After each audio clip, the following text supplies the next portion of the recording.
ನನ್ನ ಮನೆಯಲ್ಲಿ ದೀಪಾವಳಿ ಹಬ್ಬದ ಆಚರಣೆಯು ನಡೆಯುತ್ತಿತ್ತು. ಹಾಗಾಗಿ ನನ್ನ ಎಲ್ಲ ಸ್ನೇಹಿತರು ಮನೆಗೆ ಬಂದಿದ್ದರು. ನನ್ನ ಹೆಂಡತಿ ಅತ್ಯಂತ ದುಬಾರಿಯಾದ ಸೀರೆಯನ್ನು ಉಟ್ಟುಕೊಂಡಿದ್ದಳು. ಆಗ ಒಂದು ಅಪರಿಚಿತ ನಂಬರ್ನಿಂದ ನನಗೆ ಕಾಲ್ ಬಂದಿತ್ತು. ಆ ಸುದ್ದಿ ಕೇಳಿಸಿಕೊಂಡ ನಾನು ನನ್ನ ತಮ್ಮನ ಮನೆಗೆ ಓಡೋಡಿ ಹೋದೆ. ನನ್ನ ಚಿಕ್ಕ ತಮ್ಮ ಹಸಿವು ಹಾಗೂ ಉಪವಾಸದಿಂದ ಬೇಸತ್ತು ತನ್ನ ಮಕ್ಕಳೊಂದಿಗೆ ವಿಷ ಸೇವಿಸಿ ಅವನು ಕೂಡ ತನ್ನ ಕೊನೆಯ ಉಸಿರನ್ನು ಎಳೆಯುತ್ತಿದ್ದ.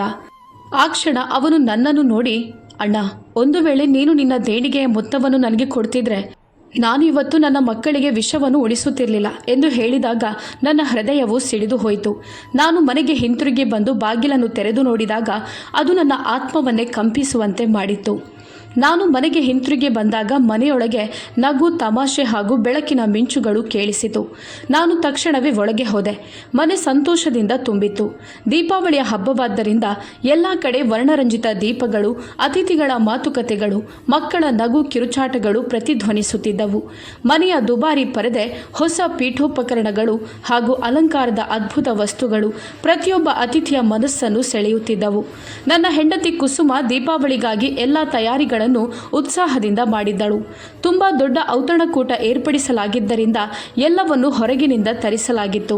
ಬಗೆ ಬಗೆಯ ಸಿಹಿ ತಿಂಡಿಗಳು ಎಷ್ಟಿತ್ತೆಂದರೆ ಸ್ಥಳೀಯ ಮನೆಯವರೆಲ್ಲ ತುಂಬಾ ದಿನಗಳ ಕಾಲ ಕುಳಿತು ತಿನ್ನಬಹುದಾಗಿತ್ತು. ನನ್ನ ಹೆಂಡತಿ ಕುಸುಮ ಇವತ್ತು ತುಂಬಾ ದುಬಾರಿ ಬೆಲೆಯ ಸೀರೆಯನ್ನು ಉಟ್ಟುಕೊಂಡಿದ್ದಳು. ಅವಳ ಮೈಮೇಲಿನ ಒಡವೆಗಳು ಹೊಳೆಯುತ್ತಿದ್ದವು ಹಾಗೂ ಅವಳು ತುಂಬಾ ಹೆಮ್ಮೆಯಿಂದ ಎಲ್ಲರ ಎದುರು ನಡೆಯುತ್ತಿದ್ದಳು. ನನ್ನ ಗೆಳೆಯರ ಬಳಗ, ಸಂಬಂಧಿಕರು, ನೆರೆಹೊರೆಯವರು ಎಲ್ಲರೂ ಬಂದಿದ್ದರು. ಮಕ್ಕಳೆಲ್ಲ ಹೊಸ ಹೊಸ ಬಟ್ಟೆಗಳನ್ನು ತೊಟ್ಟುಕೊಂಡು ಎಲ್ಲರೂ ತುಂಬ ಸಂತೋಷವಾಗಿದ್ದರು. ಹಾಗೆ ನಾನು ಕೂಡ ಸಂತೋಷವಾಗಿರಲು ಪ್ರಯತ್ನಿಸುತ್ತಿದ್ದೆ. ಆದರೆ ಮನಸ್ಸಿನೊಂದು ಮೂಲೆಯಲ್ಲಿ ಒಂದು ವಿಚಿತ್ರ ರೀತಿಯ ಕಳವಳವು ಉಂಟಾಗುತ್ತಿತ್ತು. ಯಾವುದೋ ಒಂದು ಅಂಶವು ನನ್ನನ್ನು ನನ್ನೊಳಗೆ ನುಚ್ಚುನೂರು ಮಾಡುತ್ತಿತ್ತು. ಆಗ ನನ್ನ ಮೊಬೈಲ್ ಪದೇ ಪದೇ ರಿಂಗಡಿಸಲು ಪ್ರಾರಂಭವಾಗಿತ್ತು. ಅದೊಂದು ಅಪರಿಚಿತ ನಂಬರ್ನಿಂದ ಕಾಲ್ ಬಂದಿತ್ತು. ಆದರೆ ನಾನು ಫೋನನ್ನು ರಿಸೀವ್ ಮಾಡಲಿಲ್ಲ. ಆದರೆ ಸ್ವಲ್ಪ ಹೊತ್ತಿನ ನಂತರ ಮನಸ್ಸಿನಲ್ಲಿಯೇ ಬಹುಶಃ ನನ್ನ ತಮ್ಮನ ಕಾಲ್ ಇರಬಹುದಾ ಎಂದು ಭಾವಿಸಿದೆ. ಯಾಕಂದರೆ ಸ್ವಲ್ಪ ದಿನಗಳ ಹಿಂದೆ ನಿರಂತರವಾಗಿ ನನಗೆ ಕಾಲ್ ಮಾಡಿ ದೇಣಿಗೆಯ ಮೊತ್ತದ ಬಗ್ಗೆ ನನ್ನಲ್ಲಿ ಕೇಳುತ್ತಿದ್ದ. ಪ್ರತಿ ಬಾರಿಯೂ, ಅಣ್ಣ, ನನಗೆ ಸ್ವಲ್ಪ ಸಹಾಯದ ಅವಶ್ಯಕತೆ ಇದೆ, ಮಕ್ಕಳಿಗೆ ಏನೂ ಇಲ್ಲ ಎನ್ನುತ್ತಿದ್ದ. ಹಾಗೆ ನಾನು ಈ ಮಾತನ್ನು ನನ್ನ ಹೆಂಡತಿಯ ಬಳಿ ಹೇಳಿದಾಗ ಅವಳು ತಕ್ಷಣವೇ ಸಿಡಿಮಿಡಿಗೊಂಡಳು. ನಿಮ್ಮ ತಮ್ಮನಿಗೆ ಬೇಡುವುದೆಂದರೆ ಅಭ್ಯಾಸವಾಗಿ ಬಿಟ್ಟಿದೆ. ಪ್ರತಿ ಬಾರಿಯೂ ದೇಣಿಗೆಯ ನೆಪವೊಡ್ಡಿ ಹಣವನ್ನು ಕೇಳುತ್ತಾನೆ. ಅದರ ನಂತರ ಮಜಾ ಉಡಾಯಿಸ್ತಾನೆ. ನನಗನಿಸ್ತಿದೆ ಇದೆಲ್ಲವೂ ನಾಟಕ ಅಂತ. ನೀವು ಅವನ ಮಾತಿಗೆ ಕರಗ್ತೀರಿ ಅಂತ ಅವನಿಗೆ ಗೊತ್ತಿದೆ. ಹಾಗಾಗಿ ಅವನು ಈ ಚಟದಿಂದ ಹೊರಗೆ ಬರ್ತಿಲ್ಲ ಅಂತ ಕಠೋರವಾಗಿ ಹೇಳಿದಳು. ಆದರೆ ನಾನು ಹೋಗಿ ನನ್ನ ಕಣ್ಣಾರೆ ನೋಡುತ್ತೇನೆ. ಒಂದು ವೇಳೆ ನಿಜವಾಗಿಯೂ ಸಮಸ್ಯೆ ಇದ್ದರೆ ನಾವು ಯಾಕೆ ಸಹಾಯ ಮಾಡಬಾರ್ದು ಎಂದೆ. ಆಗ ಅವಳು ತಕ್ಷಣವೇ, ಅಲ್ಲಿಗೆ ಹೋಗುವ ಯಾವ ಅಗತ್ಯವೂ ಇಲ್ಲ. ದೀಪಾವಳಿ ಬರ್ತಿದೆ. ಮಕ್ಕಳಿಗೆ ಇನ್ನೆಷ್ಟು ವಸ್ತುಗಳನ್ನು ಖರೀದಿಸಲು ಬಾಕಿ ಇದೆ ಅಂತ ನಿಮಗೆ ಗೊತ್ತಿದೆ ತಾನೆ. ನನಗೂ ಕೂಡ ಹೊಸ ಬಳೆಗಳು ಖರೀದಿಸಲು ಇದೆ. ಮಕ್ಕಳ ಶೂಗಳನ್ನು ಇನ್ನೂ ಖರೀದಿಸಿಲ್ಲ. ಅಲ್ಲದೆ ದೀಪಾವಳಿಯ ರಾತ್ರಿಗೆ ನನ್ನ ಸೀರೆಗೆ ಮ್ಯಾಚಿಂಗ್ ಆಗುವ ಆಭರಣಗಳನ್ನು ಸಹ ಖರೀದಿಸಲು ಇದೆ. ನಮಗೆ ಇನ್ನೂ ಸಮಯವಿಲ್ಲ ಎಂದು ಹಠ ಮಾಡಿದಳು. ಹಾಗಾಗಿ ನಾನು ಅವಳ ಹಠಕ್ಕೆ ಕಟ್ಟುಬಿದ್ದು ಅವಳನ್ನು ಮಾರುಕಟ್ಟೆಗೆ ಕರೆದುಕೊಂಡು ಹೋದೆ. 2-3 ಲಕ್ಷ ಮೊತ್ತದ ಖರೀದಿಗಳು ನಡೆದವು. ಮಕ್ಕಳ ಆಟದ ಸಾಮಾನುಗಳು, ಬಟ್ಟೆಗಳು, ಕುಸುಮಾಳ ಇಷ್ಟದ ಸೀರೆಗಳು, ಶೂ, ದುಬಾರಿ ಮೇಕಪ್ಪಿನ ಸಾಮಾನುಗಳು, ಜ್ಯುವೆಲ್ರಿ ಎಲ್ಲವೂ ಖರೀದಿಸಬೇಕಾಯಿತು. ಮಾರುಕಟ್ಟೆ ಜನರಿಂದ ತುಂಬಿ ತುಳುಕ್ತಿತ್ತು. ರಂಗುರಂಗಿನ ದೀಪಗಳಿಂದ ಹೃದಯವು ಸಂತೋಷಗೊಳ್ಳುತ್ತಿತ್ತು. ಹಾಗೆ ದೀಪಾವಳಿಯ ರಾತ್ರಿಯು ತುಂಬ ಹತ್ತಿರದಲ್ಲಿದ್ದು ಎಲ್ಲ ಕಡೆ ಸಂತೋಷ ತುಂಬಿತ್ತು. ಆದರೆ ನನ್ನ ಹೃದಯದ ಒಂದು ಮೂಲೆಯು ವಿಚಿತ್ರವಾದ ಖಾಲಿತನವನ್ನು ಅನುಭವಿಸುತ್ತಿತ್ತು. ಆಗ ಈ ಒಂದು ಗುಂಪಿನಲ್ಲಿ ಒಂದು ಕ್ಷಣ ನನ್ನ ನೋಟವು ಒಂದು ಚಿಕ್ಕ ಮಗುವಿನ ಮೇಲೆ ಹೋಗಿ ಬಿದ್ದಿತ್ತು. ಅದರ ಕಣ್ಣುಗಳಲ್ಲಿ ಆಸೆಯು ತುಂಬಿತ್ತು. ಅವನು ಯಾವತ್ತೂ ಕೂಡ ಹೊಸ ಬಟ್ಟೆಯನ್ನೇ ಧರಿಸದಂತೆ ಅಲ್ಲಿರುವಂಥ ಹೊಸ ಹೊಸ ಬಟ್ಟೆಗಳನ್ನೇ ನೋಡುತ್ತಿದ್ದ. ನನ್ನ ಹೃದಯವು ಕರಗಿತು. ನಾನು ನನ್ನ ಜೇಬಿನಿಂದ 500 ರೂಪಾಯಿಯನ್ನು ತೆಗೆದು ಅವನ ಮುಂದೆ ಚಾಚಿದೆ. ಆಗ ಕುಸುಮ ನನ್ನ ಕೈಗಳನ್ನು ತಡೆದು ತಕ್ಷಣವೇ ಕೇಳಿದಳು, ಏನು ಮಾಡ್ತಿದ್ದೀರಿ ಗಣೇಶ್? ಇವರಿಗೆಲ್ಲ ಶ್ರೀಮಂತರ ಮುಂದೆ ಮುಗ್ಧ ಮುಖ ಮಾಡಿ ನಿಂತುಕೊಳ್ಳೋದೆಂದರೆ ಅಭ್ಯಾಸವಾಗಿ ಬಿಟ್ಟಿದೆ. ನೋಡಲು ಹೋದರೆ ಇವರ ಮನೆಗಳಲ್ಲಿ ನೋಟುಗಳಿಂದ ತುಂಬಿದ ಖಜಾನೆ ಇದೆ.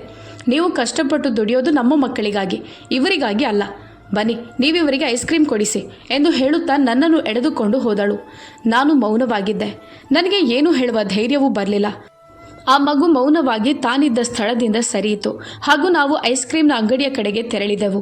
ಹೃದಯವು ಚುಚ್ಚಲು ಪ್ರಾರಂಭಿಸಿತು. ಯಾವುದೋ ಒಂದು ಗಾಯ ಈಗಷ್ಟೇ ಆಗಿ ಶರೀರವೆಲ್ಲ ಪಸರಿದಂತೆ ಇತ್ತು. ಹೀಗೆ ನನ್ನ ಜೀವನವು ಒಂದು ಸ್ಥಿರವಾದ ಹಾದಿಯಲ್ಲಿ ಸಾಗುತ್ತಿತ್ತು. ಬೆಳಗ್ಗೆದ್ದು ಕಚೇರಿಗೆ ಹೊರಟು ಹೋದರೆ ಸಂಜೆ ಮನೆಗೆ ಹಿಂತಿರುಗಿ ಬರುತ್ತಿದ್ದೆ. ವ್ಯಾಪಾರ ವ್ಯವಹಾರವು ಉತ್ತಮವಾಗಿತ್ತು. ಅದಕ್ಕೆ ತಕ್ಕಂತೆ ಆದಾಯವು ಹೆಚ್ಚುತ್ತಿತ್ತು. ಹಾಗೂ ಇದೇ ಒಂದು ವೇಗದಲ್ಲಿ ಜವಾಬ್ದಾರಿಗಳು ಕೂಡ ದುಪ್ಪಟ್ಟಾಗುತ್ತಿದ್ದವು. ಪ್ರತಿ ತಿಂಗಳ ಮಾಸಿಕ ಆದಾಯ ಲೆಕ್ಕ ಹಾಕಿದ ಮೇಲೆ ಅದನ್ನು ನಾನು ಕುಸುಮಾಳ ಕೈಗೆ ಕೊಡುತ್ತಿದ್ದೆ. ಅವಳು ಪ್ರಾರಂಭದಿಂದಲೇ ಈ ಎಲ್ಲ ಜವಾಬ್ದಾರಿಗಳನ್ನು ತನ್ನ ಕೈಯಲ್ಲೇ ಇಟ್ಟುಕೊಂಡಿದ್ದಳು. ಅವಳ ಪ್ರಕಾರ ಮಹಿಳೆಯರೇ ಉತ್ತಮವಾಗಿ ಮನೆಯನ್ನು ನಡೆಸಿಕೊಂಡು ಹೋಗುವವರಾಗಿದ್ದು, ಬಜೆಟ್ಗಳನ್ನು ಉತ್ತಮವಾಗಿ ನಿರ್ವಹಿಸುವವರಾಗಿದ್ದಾರೆ ಹಾಗೂ ಅಗತ್ಯತೆಗಳನ್ನು ಚೆನ್ನಾಗಿ ಅರ್ಥ ಮಾಡಿಕೊಳ್ಳುವವರಾಗಿದ್ದಾರೆ ಅಂತ ಹೇಳುತ್ತಿದ್ದಳು. ಹಾಗಾಗಿ ನಾನು ಅವಳ ಮಾತನ್ನು ಆಕ್ಷೇಪಿಸಲು ಹೋಗಿರಲಿಲ್ಲ ಅಥವಾ ಯಾವತ್ತೂ ಸಹ ಅವಳು ಆ ಹಣವನ್ನು ಎಲ್ಲಿ ಖರ್ಚು ಮಾಡುತ್ತಿದ್ದಾಳೆ ಎಂದು ಪ್ರಶ್ನಿಸಲು ಹೋಗಲಿಲ್ಲ. ಅದಲ್ಲದೆ ದಾನದ ದೇಣಿಗೆಯನ್ನು ಕೂಡ ತಾನೇ ನೀಡುವುದಾಗಿ ಹೇಳುತ್ತಿದ್ದಳು. ಅವಳು ಕೆಲವೊಂದು ಅಗತ್ಯವಿರುವ ಸಂಘಟನೆಗಳ ಬಗ್ಗೆ ತಿಳಿದುಕೊಂಡಿದ್ದಳು ಹಾಗೂ ಅವರ ಭರವಸೆ ಮೇರೆಗೆ ಸಹಾಯ ಮಾಡುತ್ತಿದ್ದಳು. ನಾನು ಇದರಿಂದ ತೃಪ್ತನಾಗಿದ್ದೆ. ಬಹುಶಃ ಇಂಥ ಹೆಂಡತಿಯನ್ನು ಪಡೆದ ನಾನು ನಿಜಕ್ಕೂ ಅದೃಷ್ಟಶಾಲಿ ಅಂತ ನನಗೆ ಅನ್ನಿಸ್ತಿತ್ತು. ನನಗೆ ಒಬ್ಬಳು ಎಂಥ ಪತ್ನಿ ಸಿಕ್ಕಿದ್ದಾಳೆಂದರೆ ಕೇವಲ ಮನೆಯನ್ನು ಉತ್ತಮವಾಗಿ ನಡೆಸುವುದಲ್ಲದೆ ಪೂಜೆ ಹಾಗೂ ಕರ್ತವ್ಯದಲ್ಲೂ ಮುಂದಿದ್ದಳು. ನನ್ನ ಕಚೇರಿಯ ಸಮಯವೂ ಸಹ ಹೆಚ್ಚಾಗುತ್ತಿತ್ತು. ಹಾಗಾಗಿ ನಾನು ನನ್ನ ಮನೆಯ ಎಲ್ಲ ಜವಾಬ್ದಾರಿಯನ್ನು ಅವಳ ಕೈಗೆ ಕೊಟ್ಟ ಮೇಲೆ ನನ್ನ ಹೃದಯದ ಭಾರವು ಸ್ವಲ್ಪ ಇಳಿದಿತ್ತು ಹಾಗೂ ನನ್ನ ಹಿಂದೆ ಎಲ್ಲವೂ ಸರಿಯಾಗಿ ನಡೆಯುತ್ತಿದೆ ಅಂತ ನಾನು ನಿರಾಳವಾಗಿದ್ದೆ. ಮಕ್ಕಳು ಶಾಲೆಗೆ ಹೋಗುತ್ತಿದ್ದರು. ಮನೆ ಯಾವಾಗಲೂ ಅಲಂಕರಿಸಲ್ಪಡುತ್ತಿತ್ತು. ಅತ್ತೆ ಮಾವ ಆಗಾಗ ಮನೆಗೆ ಬರುತ್ತಿದ್ದರು. ಕುಸುಮ ಚೆನ್ನಾಗಿ ಅವರ ಆತಿಥ್ಯವನ್ನು ಮಾಡುತ್ತಿದ್ದಳು. ಹಾಗಾಗಿ ಇಷ್ಟೊಂದು ಒಳ್ಳೆಯ ಜವಾಬ್ದಾರಿಯುತ ಪತ್ನಿ ಮನೆಯನ್ನು ಸಂಭಾಳಿಸಿಕೊಳ್ಳುತ್ತಿರುವಾಗ ಪತಿಯ ಮನವು ಕೇವಲ ಕೆಲಸದ ಮೇಲೆ ಇರುವುದು ಸಹಜವಾಗಿರುತ್ತದೆ. ಆದರೆ ಸ್ವಲ್ಪ ಸಮಯಗಳಿಂದ ನನ್ನ ಹೃದಯ ಒಂದು ವಿಚಿತ್ರವಾದ ಗೊಂದಲವನ್ನು ಸೃಷ್ಟಿ ಮಾಡಿತು. ನನ್ನ ಚಿಕ್ಕ ತಮ್ಮ ತುಂಬ ಚಿಂತೆಯಲ್ಲಿಡ್ತಿದ್ದ. ಅವನು ಸಂದರ್ಭಕ್ಕನುಸಾರವಾಗಿ ಕೆಲವೊಮ್ಮೆ ನನಗೆ ಫೋನ್ ಮಾಡುತ್ತಾ ತನ್ನ ಪರಿಸ್ಥಿತಿಯನ್ನು ತುಂಬ ಮೃದುವಾಗಿ ಹೇಳುತ್ತಿದ್ದ. ಅಣ್ಣ, ಸ್ವಲ್ಪ ದಿನಗಳಿಂದ ಮಕ್ಕಳಿಗೆ ಹಾಲು ಕೂಡ ತರಲು ನನ್ನಲ್ಲಿ ಏನೂ ಇಲ್ಲ. ಹಾಗೆ ನಿನ್ನಿಂದ ಏನಾದರೂ ಸಹಾಯ ಸಿಗ್ಬೋದಾ ಅಂತ ಯೋಚಿಸಿದೆ. ಅಲ್ಲದೆ ಈಗ ದೇಣಿಗೆ ಕೊಡುವ ವಾತಾವರಣವು ಎಲ್ಲೆಡೆ ನಡೆಯುತ್ತಿದೆ. ಸಾಧ್ಯವಾದರೆ ನನ್ನ ಕಡೆಗೂ ಗಮನ ಕೊಡು ಎಂದ. ಅವನ ಮಾತು ಕೇಳಿ ನನಗೆ ತುಂಬ ದುಃಖವಾಗಿತ್ತು. ನಾನು ಇದರ ಬಗ್ಗೆ ಕುಸುಮಾಳೊಂದಿಗೆ ಮಾತನಾಡಿದೆ. ಈ ಸಲ ದೇಣಿಗೆ ಹಣವನ್ನು ನನ್ನ ತಮ್ಮನಿಗೆ ಕೊಡಬೇಕು ಅಂತ ಇದ್ದೇನೆ, ಯಾಕಂದರೆ ಅವನು ತುಂಬ ಕಷ್ಟದಲ್ಲಿದ್ದಾನೆ ಎಂದೆ. ಆಗ ಅವಳು ಒಮ್ಮೆಲೆ, ನಾನು ಮೊದಲೇ ದೇಣಿಗೆಯ ಹಣವನ್ನೆಲ್ಲ ತೆಗೆದು ನಿರ್ಗತಿಕರಿಗೆ ದಾನ ಮಾಡಿದ್ದೇನೆ. ಅದಲ್ಲದೆ ನಿಮ್ಮ ತಮ್ಮನಿಗೆ ಎಷ್ಟು ಕೊಟ್ಟರೂ ಅಷ್ಟೇ. ಅವರ ಅಗತ್ಯತೆಗಳು ಪೂರ್ತಿಯಾಗುವ ಹೆಸರನ್ನೇ ತೆಗೆಯುವುದಿಲ್ಲ. ಪ್ರತಿ ವರ್ಷ ದಾನದ ಹೆಸರಲ್ಲಿದ್ದಂಥ ಹಣವನ್ನೆಲ್ಲ ತೆಗೆದುಕೊಂಡು ಹೋಗುತ್ತಾನೆ. ಅವನಿಗೆ ಯಾವುದಾದ್ರೂ ಕೆಲಸ ಮಾಡಲು ಆಗೋದಿಲ್ವಾ ಅಂತ ಕೇಳಿದಳು. ಅವಳ ಮಾತುಗಳನ್ನು ಕೇಳಿಸಿಕೊಂಡ ನಾನು ಸುಮ್ಮನಾಗಿದ್ದೆ. ನಿಜವಾಗ್ಲೂ ಕುಸುಮ ದಾನದ ಹಣವನ್ನು ಅಗತ್ಯವಿರುವವರಿಗೆ ಕೊಡುತ್ತಿದ್ದಾಳೆಯೋ ಇಲ್ಲವೋ ಎಂಬುದು ನನಗೆ ಗೊತ್ತಿರಲಿಲ್ಲ. ಆದರೆ ನಾನು ಅವಳಲ್ಲಿ ಅದನ್ನು ಕೇಳಲು ಹೋಗಿರಲಿಲ್ಲ. ನಾನು ನನ್ನ ಕೆಲಸದಲ್ಲಿ ಎಷ್ಟು ಬ್ಯುಸಿಯಾಗಿರ್ತಿದ್ದೆ ಎಂದರೆ ನನ್ನ ತಮ್ಮನ ಮನೆಗೂ ಹೋಗಲು ನನ್ನಿಂದ ಸಾಧ್ಯವಾಗುತ್ತಿರಲಿಲ್ಲ. ತುಂಬ ವರ್ಷಗಳು ಕಳೆಯಿತು. ಅವನ ಮನೆಯ ಬಾಗಿಲಿನ ಒಳಗೆ ಹೆಜ್ಜೆ ಹಾಕಲು ಸಹ ನನಗೆ ಯಾವತ್ತೂ ಸಮಯವೇ ಸಿಕ್ಕಿರಲಿಲ್ಲ. ಒಂದು ವೇಳೆ ಅಂತಹ ಸಮಯ ಬಂದರೂ ಸಹ ಕುಸುಮ ಏನನ್ನಾದರೂ ಹೇಳಿ ನನ್ನನ್ನು ತಡೆಯುತ್ತಿದ್ದಳು. ನೀವು ಯಾವಾಗಲೂ ಅಲ್ಲಿಗೆ ಹೋಗೋದ್ರ ಬಗ್ಗೆನೇ ಮಾತನಾಡುತ್ತಿರುತ್ತೀರಿ. ಅಲ್ಲಿಗೆ ಹೋಗಿ ಬಂದ ಮೇಲೆ ನಿಮ್ಮ ಮನಸ್ಥಿತಿ ಸರಿಯಾಗಿರೋದಿಲ್ಲ. ಯಾವಾಗಲೂ ಅವರ ಬಗ್ಗೆ ಚಿಂತೆ ಮಾಡುತ್ತಾ ಕಾಲ ಕಳೆಯುತ್ತೀರಿ. ಅದಕ್ಕಿಂತ ಅಲ್ಲಿಗೆ ಹೋಗದಿರುವುದೇ ಒಳ್ಳೆಯದು. ಕನಿಷ್ಠ ಪಕ್ಷ ನಿಮ್ಮ ಸಂತೋಷವನ್ನಾದರೂ ಹಾಳು ಮಾಡಬೇಡಿ ಅಂತ ಹೇಳುತ್ತಿದ್ದಳು. ನನಗೂ ಅವಳ ಮಾತು ನಿಜ ಎನಿಸುತ್ತಿತ್ತು. ಬಹುಶಃ ನಾನು ತುಂಬ ದುರ್ಬಲವಾಗಿದ್ದೆ ಅಥವಾ ನಾನು ನನ್ನ ಜೀವನದಲ್ಲಿ ತುಂಬ ವ್ಯಸ್ತವಾಗಿದ್ದೇನೆ ಎಂಬ ನೆಪವೊಡ್ಡಿ ನನ್ನ ಜವಾಬ್ದಾರಿಗಳಿಂದ ಓಡುತ್ತಿದ್ದೇನೆ ಅಂತ ಅನ್ನಿಸ್ತಿತ್ತು. ನನಗೆ ಈಗಲೂ ನೆನಪಿದೆ.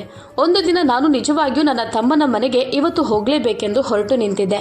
ಆಗ ಕುಸುಮ ನನ್ನ ಮುಂದೆ ಬಂದು, ನಾಳೆ ನಮ್ಮ ಮನೆಯಲ್ಲಿ ಔತಣಕೂಟ ಇದೆ ಅಂತ ನಿಮಗೆ ಗೊತ್ತಿದೆ ಅಲ್ವಾ? ಅದಕ್ಕೆ ಬೇಕಾದಂಥ ಸಾಮಾನುಗಳನ್ನು ನೀವು ಇನ್ನೂ ನನಗೆ ಖರೀದಿಸಿಕೊಟ್ಟಿಲ್ಲ. ಆದರೆ ನೀವು ಅದೆಲ್ಲವನ್ನು ಬಿಟ್ಟು ನಿಮ್ಮ ತಮ್ಮನ ಮನೆಗೆ ಹೊರಟು ನಿಂತಿದ್ದೀರಿ. ಆದರೆ ಅವನು ಕೇವಲ ನಿಮ್ಮನ್ನು ಹಣಕ್ಕೋಸ್ಕರ ಮಾತ್ರ ನೆನಪಿಸಿಕೊಳ್ಳುತ್ತಿದ್ದಾನೆ ಎಂದಳು. ಆಗ ನಾನು ಅವಳ ಮಾತಿಗೆ ಪುನಃ ಕಟ್ಟು ಬಿದ್ದು ನನ್ನನ್ನೇ ನಾನು ತಡೆಯಬೇಕಾಯಿತು. ಬಹುಶಃ ಆ ಸಮಯವು ನಿಜವಾಗಿಯೂ ಸರಿಯಾಗಿಲ್ಲ ಅಂತ ನನಗೆ ಅನ್ನಿಸ್ತು. ಆದರೆ ಹೃದಯದ ಒಂದು ಮೂಲೆಯಲ್ಲಿ ಒಂದು ಧ್ವನಿಯು ಯಾವಾಗಲೂ ನೀನು ತಪ್ಪು ಮಾಡ್ತಿದ್ಯಾ ಅಂತ ಹೇಳುತ್ತಿತ್ತು. ದೀಪಾವಳಿಯ ತಿಂಗಳು ತುಂಬ ಹತ್ತಿರ ಬರ್ತಿತ್ತು. ದೇಣಿಗೆ ಕೊಡುವ ಮೊತ್ತವು ಈ ಬಾರಿ ಸ್ವಲ್ಪ ಹೆಚ್ಚಾಗೇ ಇತ್ತು. ಈ ಸಲ ನನ್ನ ವ್ಯಾಪಾರ ವ್ಯವಹಾರವೆಲ್ಲವೂ ಒಳ್ಳೆಯ ರೀತಿಯಲ್ಲಿ ಲಾಭವನ್ನು ತಂದುಕೊಟ್ಟಿತ್ತು. ಹಾಗೂ ನಾನು ಎಲ್ಲವನ್ನು ಲೆಕ್ಕ ಮಾಡಿ ದೇಣಿಗೆಯ ಹಣವನ್ನು ಈ ಸಲ ನಾನೇ ಕೊಡುತ್ತೇನೆ ಅಂತ ತೀರ್ಮಾನಿಸಿ ಅದನ್ನು ಬೇರೆ ಇಟ್ಟಿದ್ದೆ. ಹಾಗೆ ಅದರಿಂದ ಮೊದಲ ದೇಣಿಗೆಯನ್ನು ತೆಗೆದು ತಮ್ಮನಿಗೆ ಕೊಡಬೇಕು ಅಂತ ನಿರ್ಧರಿಸೂ ಇದ್ದೆ. ಆದರೆ ಕುಸುಮ ಬಂದು ಆ ಹಣವನ್ನು ನನ್ನಲ್ಲಿ ಕೇಳಿದಳು. ಯಾರಿಗೆಲ್ಲ ಈ ಹಣ ತಲುಪಿಸಬೇಕು ಅಂತ ನನಗೆ ಗೊತ್ತಿದೆ. ನೀವು ಆ ಹಣವನ್ನು ನನಗೆ ಕೊಡಿ. ಪ್ರತಿ ವರ್ಷ ನೀವೇ ಈ ಹಣವನ್ನು ಕೊಡ್ತೀರಿ ಅಂತ ಹೇಳುತ್ತಿರುತ್ತೀರಿ. ಆದರೆ ನಿಮಗೆ ಅದಕ್ಕೆ ಸಮಯವೇ ಸಿಗೋದಿಲ್ಲ. ಈ ಸಲವೂ ನಾನೇ ಕೊಡುತ್ತೇನೆ, ನೀವು ಚಿಂತೆ ಮಾಡಬೇಡಿ ಎಂದಳು. ಇಲ್ಲ, ಈ ಸಲ ಈ ಹಣವನ್ನು ನಾನೇ ಕೊಡಬೇಕೆಂದಿದ್ದೇನೆ. ನನ್ನ ತಮ್ಮನಿಗೆ ಇದರ ಅಗತ್ಯವಿದೆ ಎಂದೆ. ಆಗ ಅವಳು ನನ್ನೊಂದಿಗೆ ಕೋಪಗೊಳ್ಳುತ್ತಾ, ಹಾಗಾದ್ರೆ ಇಷ್ಟರವರೆಗೆ ನಾನು ಯಾರಿಗೂ ಈ ಹಣ ನೀಡಲಿಲ್ಲವೆಂದೆ ಅಥವಾ ಅರ್ಹತೆ ಇಲ್ಲದವರಿಗೆ ನೀಡಿದ್ದೇನೆ ಎಂದೆ? ನಿಮಗೆ ನನ್ನ ಮೇಲೆ ವಿಶ್ವಾಸವಿಲ್ಲವೇ ಅಂತ ಕೇಳಿದಳು. ಅವಳ ಪ್ರಶ್ನೆಗೆ ನನ್ನಲ್ಲಿ ಯಾವ ಉತ್ತರವೂ ಇರಲಿಲ್ಲ. ಅವಳ ಬಗ್ಗೆ ನನಗೆ ವಿಶ್ವಾಸವಿತ್ತು, ಆದರೆ ಹೃದಯದೊಳಗೆ ಆಳವಾದ ಯಾವುದೋ ಒಂದು ಕೊರತೆ ಇತ್ತು. ನಾನು ಹೆಚ್ಚು ಮಾತನಾಡಲು ಹೋಗದೆ ಆ ಹಣವನ್ನೆಲ್ಲ ಅವಳ ಕೈಗೆ ಇಟ್ಟೆ.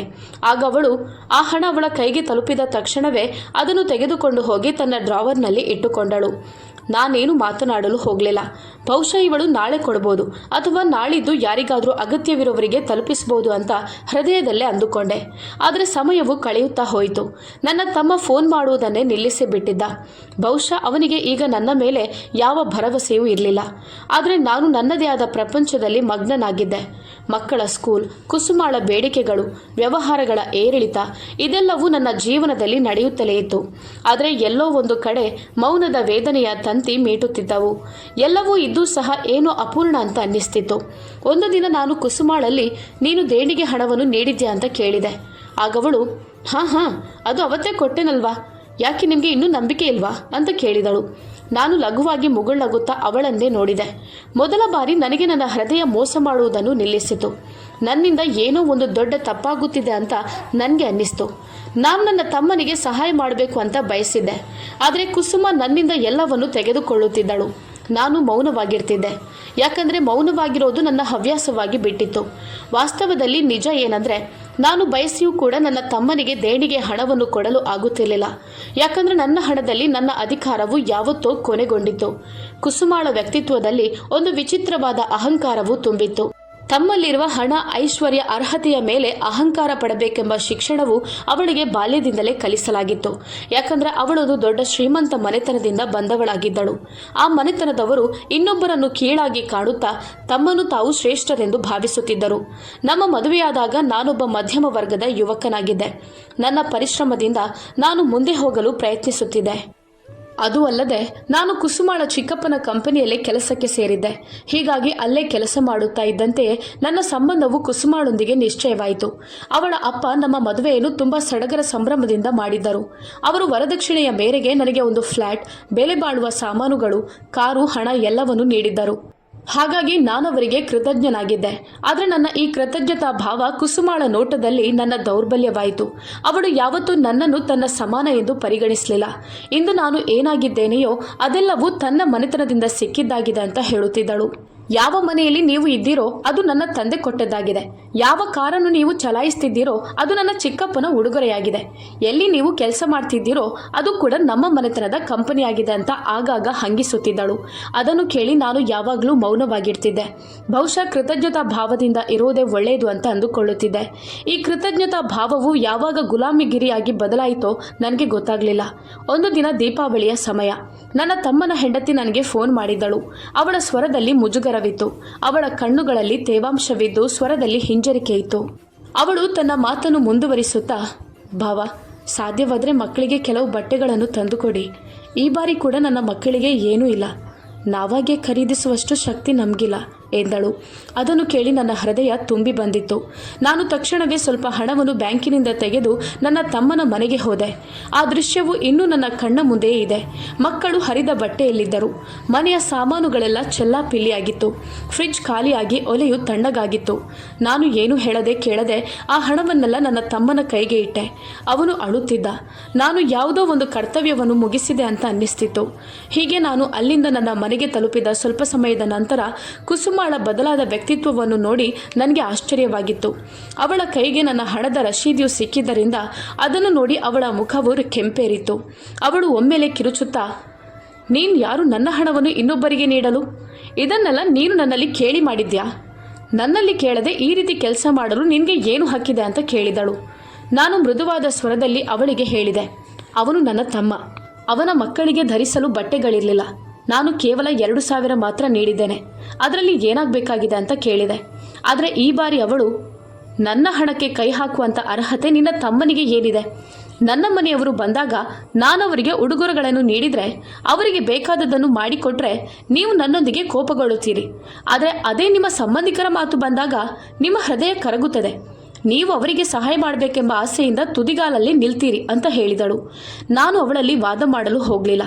ಈ ಪ್ರೀತಿ ಹಾಗೂ ಸಂಬಂಧಗಳನ್ನು ಯಾಕೆ ಹಣವೆಂಬ ತಕ್ಕಡಿಯಲ್ಲಿ ತೂಗಿಸಲಾಗುತ್ತದೆ ಎಂದು ನನಗೆ ಅರ್ಥವಾಗಲಿಲ್ಲ. ಆದರೂ ನಾನು ಅವಳಲ್ಲಿ ಒಂದು ಮಾತು ಹೇಳಿದೆ. ಅವನು ನನ್ನ ತಮ್ಮ, ಅವನ ಮಕ್ಕಳು ನನ್ನ ಮಕ್ಕಳು ಇದ್ದಂತೆ. ನಾನು ಅವರಿಗೆ ಸಹಾಯ ಮಾಡದಿದ್ದರೆ ಇನ್ಯಾರು ಮಾಡುತ್ತಾರೆ ಎಂದೆ. ಆಗ ಅವಳು ಜೋರಾಗಿ ನಕ್ಕಳು. ಆನಂತರ ಒಂದು ವ್ಯಂಗ್ಯವಾದ ನಗುವನ್ನು ಮುಖದಲ್ಲಿ ತಂದುಕೊಳ್ಳುತ್ತಾ ಹೇಳಿದಳು, ನನ್ನ ತವರು ಮನೆಯವರು ಗೌರವದಿಂದ ಬಾಳ್ತಿದ್ದಾರೆ. ಯಾವತ್ತೂ ಯಾರ ಮುಂದೆಯೂ ಕೈ ಚಾಚಿದವರಲ್ಲ. ಆದರೆ ನಿನ್ನ ಮನೆಯವರು ಇದಕ್ಕೆ ವಿರುದ್ಧವಾಗಿದ್ದಾರೆ. ಅವರೆಲ್ಲ ಭಿಕ್ಷೆ ಬೇಡುವ ಗುಂಪಿಗೆ ಸೇರಿದವರಾಗಿದ್ದಾರೆ. ನೀನು ಕೂಡ ಅವರ ಹಾಗೆ ಅಂತ ಹೇಳಿದಾಗ ನನ್ನ ಮೌನವು ಪುನಃ ಒಮ್ಮೆ ನನ್ನ ಅಸ್ತಿತ್ವದೊಂದಿಗೆ ಸೇರಿತು. ನನ್ನಲ್ಲಿ ಏನೆಲ್ಲ ಇದೆಯೋ ಅದರ ಮೇಲೆ ಕುಸುಮಾಳ ನಿಯಂತ್ರಣವಿತ್ತು. ನನ್ನ ಕೆಲಸವಾಗಲಿ, ನನ್ನ ಮನೆಯಾಗಲಿ, ಹಾಗೂ ಎಲ್ಲಕ್ಕಿಂತ ಮಿಗಿಲಾಗಿ ನನ್ನ ಗೌರವವೂ ಕೂಡ ಅವಳ ಕೈಯಲ್ಲಿಯೇ ಇದೆ ಎಂಬುದು ನನಗೆ ಗೊತ್ತಿತ್ತು. ಒಂದು ವೇಳೆ ಯಾವತ್ತಾದರೂ ನಾನು ನನ್ನ ಅಧಿಕಾರವನ್ನು ಚಲಾಯಿಸಲು ಪ್ರಯತ್ನಿಸಿದರೆ ಅದಕ್ಕೆ ಬದಲಾಗಿ ನನಗೆ ಅವಮಾನ ಮಾತ್ರ ಸಿಗ್ತಿತ್ತು. ಹಾಗೆ ಯಾವತ್ತಾದರೂ ನನ್ನ ಮನೆಯವರು ನನ್ನ ಮನೆಗೆ ಬಂದರೆ ಕುಸುಮಾಳ ವರ್ತನೆಯು ಅವರ ಜೊತೆ ತಣ್ಣಗಾಗುತ್ತಿತ್ತು. ಅವಳ ಪ್ರೀತಿ, ಗೆಳೆತನ ಏನಿದ್ರೂ ಅವಳ ಅಪ್ಪ ಅಮ್ಮನಿಗೆ ಮೀಸಲಾಗ್ತಿತ್ತು. ಒಂದು ದಿನ ನನ್ನ ಅಮ್ಮ ನನ್ನನ್ನು ಕರೆದು, ಮಗ, ನೀನು ಸಂತೋಷವಾಗಿದ್ಯಾ? ನಿನಗೆ ನೆಮ್ಮದಿ ಇದೆಯಾ? ಕುಸುಮ ಒಳ್ಳೆ ಹುಡುಗಿ, ಆದರೆ ನಿನ್ನನ್ನು ನೋಡಿದರೆ ಏನೋ ಕಳೆದುಕೊಂಡವನ ಥರ ಇದೆಯಾ ಅಂತ ಕೇಳಿದರು. ಆಗ ನಾನು ಅಮ್ಮನಿಗೆ ಹುಸಿ ಸಮಾಧಾನವನ್ನು ಮಾಡುತ್ತಾ, ಅಮ್ಮ, ಎಲ್ಲವೂ ಸಮಯದ ಕೈಯಲ್ಲಿದೆ, ಎಲ್ಲವೂ ಸರಿ ಹೋಗುತ್ತದೆ ಎಂದೆ. ಆದರೆ ಇನ್ಯಾವತ್ತೂ ಯಾವುದೂ ಸರಿ ಹೋಗಲು ಸಾಧ್ಯವಿಲ್ಲ ಎಂಬುದು ನನಗೆ ಗೊತ್ತಿತ್ತು. ಇದರಿಂದಾಗಿ ನಾನು ದಿನಾಲೂ ಸ್ವಲ್ಪವೇ ಸಾಯುತ್ತಿದ್ದೆ. ಆದರೆ ಇದರ ಬಗ್ಗೆ ಕುಸುಮಾಳಿಗೆ ಚಿಂತೆ ಇರಲಿಲ್ಲ. ಕೆಲವೊಮ್ಮೆ ನನಗೆ ನಾನೊಬ್ಬ ಪೂರ್ಣ ಗಂಡಸು ಅಂತ ಅನಿಸುತ್ತಿರಲಿಲ್ಲ. ಯಾಕಂದರೆ ನಾನು ನನ್ನ ಪ್ರತಿಯೊಂದು ನಿರ್ಧಾರದ ಮೇಲೆ ನನ್ನ ಹೆಂಡತಿಯನ್ನು ಅವಲಂಬಿಸಿದ್ದೆ. ನಾನು ನನ್ನ ಅಮ್ಮ ಅಪ್ಪನಿಗೆ, ತಮ್ಮನಿಗೆ ಏನಾದರೂ ತೆಗೆದುಕೊಡಬೇಕೆಂದರೆ ಮೊದಲು ಕುಸುಮಾಳ ಒಪ್ಪಿಗೆಯನ್ನು ಕೇಳಬೇಕಾಗಿತ್ತು. ಕುಸುಮಾಳ ಮನೆಯವರು ನಮ್ಮ ಮನೆಗೆ ಬಂದರೆ ಸಾಕು, ದುಬಾರಿಯಾದ ಉಡುಗೊರೆ, ದುಬಾರಿಯಾದ ಔತಣಕೂಟ ಎಲ್ಲವೂ ಅವರಿಗಾಗಿ ಇರುತ್ತಿತ್ತು. ನಾನಂತೂ ಅವರ ಎದುರು ಸ್ವರ ಎತ್ತಿ ಮಾತನಾಡುವಂತಿರಲಿಲ್ಲ. ಯಾವಾಗಲೂ ಮೆದು ಧ್ವನಿಯಲ್ಲೇ ಮಾತನಾಡುತ್ತಿದ್ದೆ. ಎಲ್ಲಾದರೂ ಎತ್ತರದ ಸ್ವರದಲ್ಲಿ ಏನಾದರೂ ಹೇಳಿದರೆ ಬಹುಶಃ ನನ್ನ ನಿಜವಾದ ಅರ್ಹತೆ ಅವರ ಮುಂದೆ ಬರುವ ಹೆದರಿಕೆ ನನಗಿತ್ತು. ಕೆಲವೊಮ್ಮೆ ಕನ್ನಡಿಯ ಎದುರು ನಿಂತುಕೊಂಡು ನಾನು ನನ್ನನ್ನೇ ನೋಡಿ ಪ್ರಶ್ನೆ ಮಾಡುತ್ತಿದ್ದೆ, ನಿಜವಾಗಿಯೂ ನಾನು ಅದೇ ಗಣೇಶನೇ? ತುಂಬ ಆಸೆ, ಆಕಾಂಕ್ಷೆ, ಆತ್ಮವಿಶ್ವಾಸ ಇಟ್ಟುಕೊಂಡು ಈ ನಗರಕ್ಕೆ ಬಂದಿದ್ದ ಆ ಗಣೇಶ್ ನಾನೇನಾ? ನನ್ನ ತಮ್ಮಂದಿರಿಗೆ ಏನಾದರೂ ಆದರೆ ಎಲ್ಲರನ್ನೂ ಎದುರು ಹಾಕಿಕೊಂಡು ಮುಂದೆ ಹೋಗಿ ನಿಂತುಕೊಳ್ಳುತ್ತಿದ್ದ ಆ ವ್ಯಕ್ತಿ ನಾನೇನಾ ಅಂತ ಅನುಮಾನವಾಗ್ತಿತ್ತು. ಆದರೆ ನಾನೀಗ ಕುಸುಮಾಳ ನೆರಳಾಗಿ ಬದಲಾಗಿದ್ದೆ. ನನ್ನ ಇಷ್ಟ, ನನ್ನ ಯೋಚನೆ, ನನ್ನ ಅಧಿಕಾರ ಎಲ್ಲವೂ ಎಲ್ಲೋ ಕಳೆದು ಹೋಗಿದ್ದವು. ಇಂದು ದೀಪಾವಳಿಯ ದಿನವಾಗಿತ್ತು.